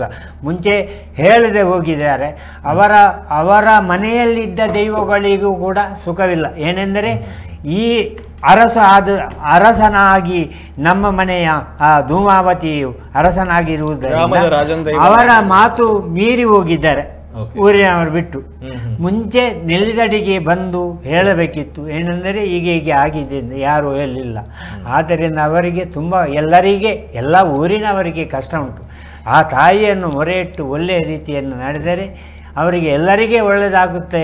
ಇದಕ್ಕೆ ದಾಖಲೆ ಬೇಕಿದ್ರು ಇದೆ. ಅಂದ್ರೆ ಒಂದು 2022ರಲ್ಲಿ ಜೀರ್ಣೋದ್ಧಾರ ಸಮಾಲೋಚನಾ ಸಭೆ ಅಂತ ಬಸ್ಪೆ ಗ್ರಾಮದಲ್ಲಿ ನಡೆದಿತ್ತು. ಆ ಸಭೆಯಲ್ಲಿ ಗ್ರಾಮದ ಎಲ್ಲ ಜನಗಳು ಸೇರಿದ್ರು. ಈ ಸೇರಿರುವಾಗ ಎಂಡೋಮೆಂಟ್ ಅಧಿಕಾರಿಗಳು ಕೂಡ ಈ ಸಭೆಯಲ್ಲಿ ಬಂದಿರುವಾಗ ಈ ಬಗ್ಗೆ ನಾವು ಪ್ರಸ್ತಾಪನೆ ಮಾಡಿದ್ವಿ. ಆ ದೈವಸ್ಥಾನವನ್ನು ಅಲ್ಲೇ ಉಳಿಸಿ ನಾವು ಜೀರ್ಣೋದ್ಧಾರ ಮಾಡುವಂತಹ ಇದಕ್ಕೆ ಹೋಗುವ ಅಂತ. ಆ ಸಮಯದಲ್ಲಿ ಎಲ್ಲರೂ ಜನಗಳು ಕೈ ಎತ್ತಿ ಅವರ ಇದನ್ನು ತೋರಿಸಿದ್ದಾರೆ, ಅಂದ್ರೆ ಓಕೆ ಅಂತ ಹೇಳಿದ್ದಾರೆ, ಒಪ್ಪಿಗೆಯನ್ನು ಸೂಚಿಸಿದ್ದಾರೆ. ಅದು ದಾಖಲೆ ಕೂಡ ಇದೆ, ಎಂಡೋಮೆಂಟ್ ಅಧಿಕಾರಿಗಳ ಮಾಜರ್ ಮಾಡಿರುವಂತಹ ದಾಖಲೆಗಳನ್ನು ಕೂಡ ಇದೆ. ಹಾಗಾಗಿ ಊರಿನವರಿಗೂ ಅದನ್ನು ಅಲ್ಲೇ ಉಳಿಸಬೇಕು, ಅದನ್ನು ಅಲ್ಲೇ ಅಭಿವೃದ್ಧಿಪಡಿಸಬೇಕು. ನಮಗೆ ದಿನಾಲು ಅಲ್ಲಿ ಹೋಗಿ ಬರಲು ನಮ್ಮ ಏನು ಪ್ರಾರ್ಥನೆ ಮಾಡಲಿಕ್ಕಿದೆ ಅಲ್ಲಿ ಮಾಡಲಿಕ್ಕೆ ಹೋಗಿ ಬರಲಿಕ್ಕೆ ರಸ್ತೆ ಅವಕಾಶ ಆಗಬೇಕಂತ ಕೂಡ ಇಚ್ಛೆ ಇದೆ. ಓಕೆ, ಎಸ್ ಅಶ್ವಿನ್ ಅವರೇ, ಕೊನೆಯದಾಗಿ ಹೇಳೋದಾದ್ರೆ ತಮ್ಮ ಈ ಕ್ಷೇತ್ರಕ್ಕೆ ಸಂಬಂಧಪಟ್ಟಂತ ವಿಚಾರ ಮತ್ತು ಪ್ರಸ್ತುತ ಆಗ್ತಾ ಇರುವಂಥ ಸಮಸ್ಯೆ ಬಗ್ಗೆ ಕೊನೆಯದಾಗಿ ಕ್ವಿಕ್ ಆಗಿ ಹೇಳೋದಾದ್ರೆ. ಏನು ಇಲ್ಲ, ಏನು ಅಂತ ಹೇಳಿದ್ರೆ ಇಲ್ಲಿ ಇದು ಕೇಂದ್ರ ಬಿಂದು ಅಂತ ಬಸ್ಪೆ ಗ್ರಾಮದಲ್ಲಿ ದೈವ ಒಂದು ನೆಲೆಗೆ ಅಥವಾ ದೈವ ಭಕ್ತಿಗೆ ಒಂದು ಕೇಂದ್ರ ಬಿಂದು ಆಗಿರುವ ಕಾರಣ ಕಷ್ಟ ತುಂಬ ಜನರಿಗೆ ಇರಬಹುದು. ಆದರೆ ಹೇಳಿಕೊಳ್ಳುವ ಈಗ ನಮಗೂ ಕಷ್ಟ ಇತ್ತು, ನಮಗೆ ಇದ್ದ ಕಷ್ಟ ನಮಗೆ ಯಾರ್ಯಾರಿಗೆ ಗೊತ್ತಿತ್ತು ಅಂತ ಹೇಳಿದ್ರೆ ನೆಲ್ಲಿದಡ್ಡಿ ಗೊತ್ತಿ ಮನೆತನದವರಿಗೆ, ಬಜ್ಪೆ ಗ್ರಾಮದವರಿಗೆ, ರಾಜಕಾರಣದಲ್ಲಿರುವವರಿಗೆ, ಸೆಸ್ ಅಧಿಕಾರಿಗಳಿಗೆ. ಆದರೆ ಇವತ್ತು ಅದು ಆ ಮಿತಿಯನ್ನು ಮೀರಿ ಹೊರಗೆ ಬಂತು. ನಮಗೂ ಇದೊಂದು ಅವಕಾಶ ಸಿಕ್ಕಿತು ಹೇಳಿಕೊಳ್ಳುವಂಥದ್ದು. ಅಂತ ಅವಕಾಶ ಎಲ್ಲರಿಗೂ ಸಿಕ್ಕಿರ್ಲಿಕ್ಕಿಲ್ಲ. ಆದರೆ ದೈವದ ಒಂದು ಕರ್ತವ್ಯಗಳು ಆಗುವಂಥ ಸಮಯದಲ್ಲಿ ಕೂಡ ಇವರು ಹೇಳಿದಾಗ ಆಗ ಎಷ್ಟು ಜನ ಬರ್ತಾರೆ ಅಂತೇಳಿ ಮೊದಲೇ ಕೇಳ್ತಾರೆ, ಅವರ ಡಾಕ್ಯುಮೆಂಟ್ಗಳನ್ನೆಲ್ಲ ಮೊದಲೇ ಕಲೆಕ್ಟ್ ಮಾಡ್ತಾರೆ, ಅಷ್ಟೇ ಜನರಿಗೆ ಒಳಗೆ ಬರಲಿಕ್ಕೆ ಅವಕಾಶ. ಹಾಗಾಗಿ ಎಲ್ಲ ಗ್ರಾಮಸ್ಥರಿಗೆ ಬರುವಂಥ ಅವಕಾಶಗಳು ಸಿಗದ ಕಾರಣ ಅವರೆಲ್ಲ ಈ ದೈವ ಭಕ್ತಿಗೆ, ದೈವದ ಸೇವೆಯನ್ನು ನೋಡಲಿಕ್ಕೆ ವಂಚಿತರಾಗಿದ್ದಾರೆ. ಅವರೆಲ್ಲರಿಗೂ ಬರ್ಲಿಕ್ಕೆ ಅವಕಾಶ ಇರಲಿಲ್ಲ. ಈ ಎಲ್ಲ ಕಷ್ಟಗಳಿಂದ ಮುಕ್ತಿ ಕೊಡಲಿಕ್ಕೆ ಒಂದು ದಾರಿ ಅಂತ ಹೇಳಿದರೆ ಆ ನೆಲ್ಲಿದಡಿ ಕ್ಷೇತ್ರಕ್ಕೆ ಹಾಗೂ ಒಳಗುಡ್ಡೆ ಕ್ಷೇತ್ರಕ್ಕೆ ಆ ದೈವಸ್ಥಾನಕ್ಕೆ ಹೋಗುವಂಥ ದಾರಿಯನ್ನು ಕಲ್ಪಿಸಿಕೊಟ್ಟು ಅಲ್ಲಿ ನಡೆಯುವಂಥ ಕರ್ತವ್ಯಗಳಿಗೆ ಚ್ಯುತಿ ಬಾರದಾಗೆ ನಡೆದುಕೊಂಡು ಹೋಗುವಂಥ ದಾರಿಯನ್ನು ಸರ್ಕಾರದವರು ಕಲ್ಪಿಸಿಕೊಡುವಂತೆ ಆ ಜುಮಾದಿ ದೈವ ಅವರಿಗೆಲ್ಲರಿಗೂ, ಕಾಂತೇರಿ ಜುಮಾದಿ ದೈವ ಎಲ್ರಿಗೂ ಮನಸ್ಸು ಕೊಟ್ಟು ಈ ವ್ಯವಸ್ಥೆ ಅವ್ಯವಸ್ಥೆಯಿಂದ ವ್ಯವಸ್ಥಿತವಾಗದ ಹಾಗೆ ಒಂದು ಸುವ್ಯವಸ್ಥಿತವಾಗಿ ಇದರ ಏನು ಕಾರ್ಯಕ್ರಮಗಳಿದೆ ಅದು ನಡೆದುಕೊಂಡು ಹೋಗುವ ಹಾಗೆ ಒಳ್ಳೆ ರೀತಿಯಲ್ಲಿ ಹೋಗಬೇಕು. ಒಂದು ವೇಳೆ ಅಲ್ಲದೆ ಹೋಯಿತು ಅಂತಾದರೆ ಕರೆ ಮಾಡಿದವರು ಕೂಡ ಹೇಳಿದಾಗೆ ತುಳುನಾಡಿನವರೆಲ್ಲರೂ ಒಟ್ಟು ಸೇರಿಕೊಂಡು ಸರ್ಕಾರಕ್ಕೆ ಮನವಿಯನ್ನು ಸಲ್ಲಿಸಿ ಆ ರೀತಿಯ ವ್ಯವಸ್ಥೆ ಅಲ್ಲಾದರೂ ಹೋದರೂ ಸರಿ, ಅಂತೂ ಆ ಕ್ಷೇತ್ರ ಉಳಿಬೇಕು ಅನ್ನೋದು ನಮ್ಮದೊಂದು ಕೋರಿಕೆ. ಧನ್ಯವಾದಗಳು ಸರ್, ಮೋರಿಗೂ ಕೂಡ ನಮ್ಮ ಜೊತೆ ಕಾರ್ಯಕ್ರಮದಲ್ಲಿ ಭಾಗವಹಿಸಿರೋದಕ್ಕೆ. Yes thank you. ಇದಾಗಿತ್ತು ಇವತ್ತಿನ ಜನಧ್ವನಿಯ ವಿಶೇಷ. ಸೊ ಪ್ರಮುಖವಾಗಿ ಚರ್ಚೆಗಳು ಇರುವಂಥದ್ದು ದೇವಸ್ಥಾನದ ಮೂಲದ ವಿಚಾರವಾಗಿ. ಅನೇಕ ವರ್ಷಗಳ ಇತಿಹಾಸ ಇರುವಂಥ ಒಂದು ಕ್ಷೇತ್ರ. ಕೆಲವರ ಅಭಿಪ್ರಾಯಗಳಿದೆ, ದೇವಸ್ಥಾನ ರೀ, ದೈವ ನೋಡ್ಕೊಳ್ಳುತ್ತೆ, ನೀವ್ಯಾಕೆ ವಾದ ಮಾಡ್ತೀರಾ, ಚರ್ಚೆ ಮಾಡ್ತೀರಾ ಅಂತ ಹೇಳಿ. ಅರೆ, ನಮ್ಮ ಕ್ಷೇತ್ರ ಅಥವಾ ನಮ್ಮ ಮಣ್ಣಿನ ವಿಚಾರ ಅಂತ ಬಂದಾಗ ಧ್ವನಿ ಎತ್ತದೆ, ಮನೆಯಲ್ಲಿ ಹಾಸಿಗೆ ಹೊತ್ಕೊಂಡು ಮಲ್ಕೋಬೇಕಾ? ಹಾಗಾದರೆ ಹೇಳೋದಕ್ಕೂ ಕೂಡ ಒಂದು ಅರ್ಥ ಇದೆ ರೀ. ಇಂಥ ಸಂದರ್ಭದಲ್ಲೂ ಕೂಡ ಅದೇನು ಮನೆಗೆ ಸಂಬಂಧಪಟ್ಟಂಥ ದೈವವು, ರಾಜ್ಯಕ್ಕೆ ಸಂಬಂಧಪಟ್ಟಂಥ ದೈವವು, ಗ್ರಾಮಕ್ಕೆ ಸಂಬಂಧಪಟ್ಟಂಥ ದೈವವು, ಇಂಥ ಪ್ರಶ್ನೆ ಕೇಳುವವರು ಒಂದೇ, ಆ SEZನ ಅಧಿಕಾರಿಗಳು ಕೂಡ ಒಂದೇ ರೀ. ಏನು ವ್ಯತ್ಯಾಸ ಇಲ್ಲ. ಮೊದಲಾಗಿ ಏನು ಸಮಸ್ಯೆ ಬಂದಿದೆ, ಕ್ಷೇತ್ರವನ್ನು ಉಳಿಸಿಕೊಳ್ಳುವಂಥ ಒಂದು ಪ್ರಯತ್ನಗಳು, ಅದು ನೆಲ್ಲಿದಡಿ ಗುತ್ತು ಅನ್ನುವಂಥ ವಿಚಾರ ಅಲ್ಲ, ತುಳುನಾಡಿನ ಒಂದು ಕ್ಷೇತ್ರ ಅನ್ನುವಂಥ ಉಲ್ಲೇಖವನ್ನು ಮಾಡಬೇಕಾಗುತ್ತೆ. ಅದನ್ನು ಮನಸ್ಸಲ್ಲಿಡಿ. ನಾವುಗಳು ಕೂಡ ಹೇಳುವಂಥದ್ದು ಈ ಒಂದು ನಮ್ಮ TV ಮಾಧ್ಯಮ ಆಗಿರ್ಬೋದು ಅಥವಾ ಮಾಧ್ಯಮದಲ್ಲಿ ದುಡಿಯುವಂಥ ಪತ್ರಕರ್ತರ ವಿಚಾರಗಳು ಇರುವಂಥದ್ದು ತುಳುನಾಡಿನ ಒಂದು ಕ್ಷೇತ್ರದ ವಿಚಾರವಾಗಿ ಬಂದಿರುವಂಥ ಸಮಸ್ಯೆ. ಅದು ಯಾವುದೋ ಒಂದು ಮನೆತನಕ್ಕೆ ಸಂಬಂಧಪಟ್ಟಂಥ ವಿಚಾರನೋ ಅನ್ನುವಂಥ ಬಿಂಬಿತವನ್ನು ಇಲ್ಲಿ ಮಾಡ್ತಾ ಇಲ್ಲ. ಕ್ಷೇತ್ರಕ್ಕೆ ಸಂಬಂಧಪಟ್ಟಿರುವಂಥ ವಿಚಾರಕ್ಕೆ ಸಂಬಂಧಪಟ್ಟಂಥ ಒಂದು ಗೊಂದಲ ಇರುವಂಥದ್ದು, ಅದನ್ನು ಎಂಟೈರ್ ತುಳುನಾಡಿನ ಜನತೆಯ ಮುಂದೆ ಬಿಚ್ಚಿಡುವಂಥ ಒಂದು ಸಣ್ಣ ಪ್ರಯತ್ನ ಇವತ್ತಿನ ಕಾರ್ಯಕ್ರಮದ್ದಾಗಿತ್ತು. ಸೊ ಮುಂದಿನ ಹಂತದಲ್ಲಿ ಯಾವ ರೀತಿಯಾದಂಥ ಅಪ್ಡೇಟ್ಗಳಿದ್ರೂ ಕೂಡ ಅದನ್ನು ನಿಮ್ಮ ಜೊತೆಯಾಗಿ ಸೇರಿಸುವಂಥ ಪ್ರಯತ್ನವನ್ನು ಮಾಡೋಣ. ಸೊ ಇದಾಗಿತ್ತು ಇವತ್ತಿನ ಜನಧ್ವನಿಯ ವಿಶೇಷ. ಸೊ ಮುಂದಿನ ಜನಧ್ವನಿಯಲ್ಲಿ ಇನ್ನೊಂದು ಸುದ್ದಿಯ ಜೊತೆಗೆ ಭೇಟಿಯಾಗೋಣ. ನಿರಂತರ ಸುದ್ದಿ ಹಾಗೂ ಮನೋರಂಜನೆಗಾಗಿ ನೋಡ್ತಾ ಇರಿ ನಮ್ಮ TV. ನಮ್ಮ TV, the pulse of coastal Karnataka.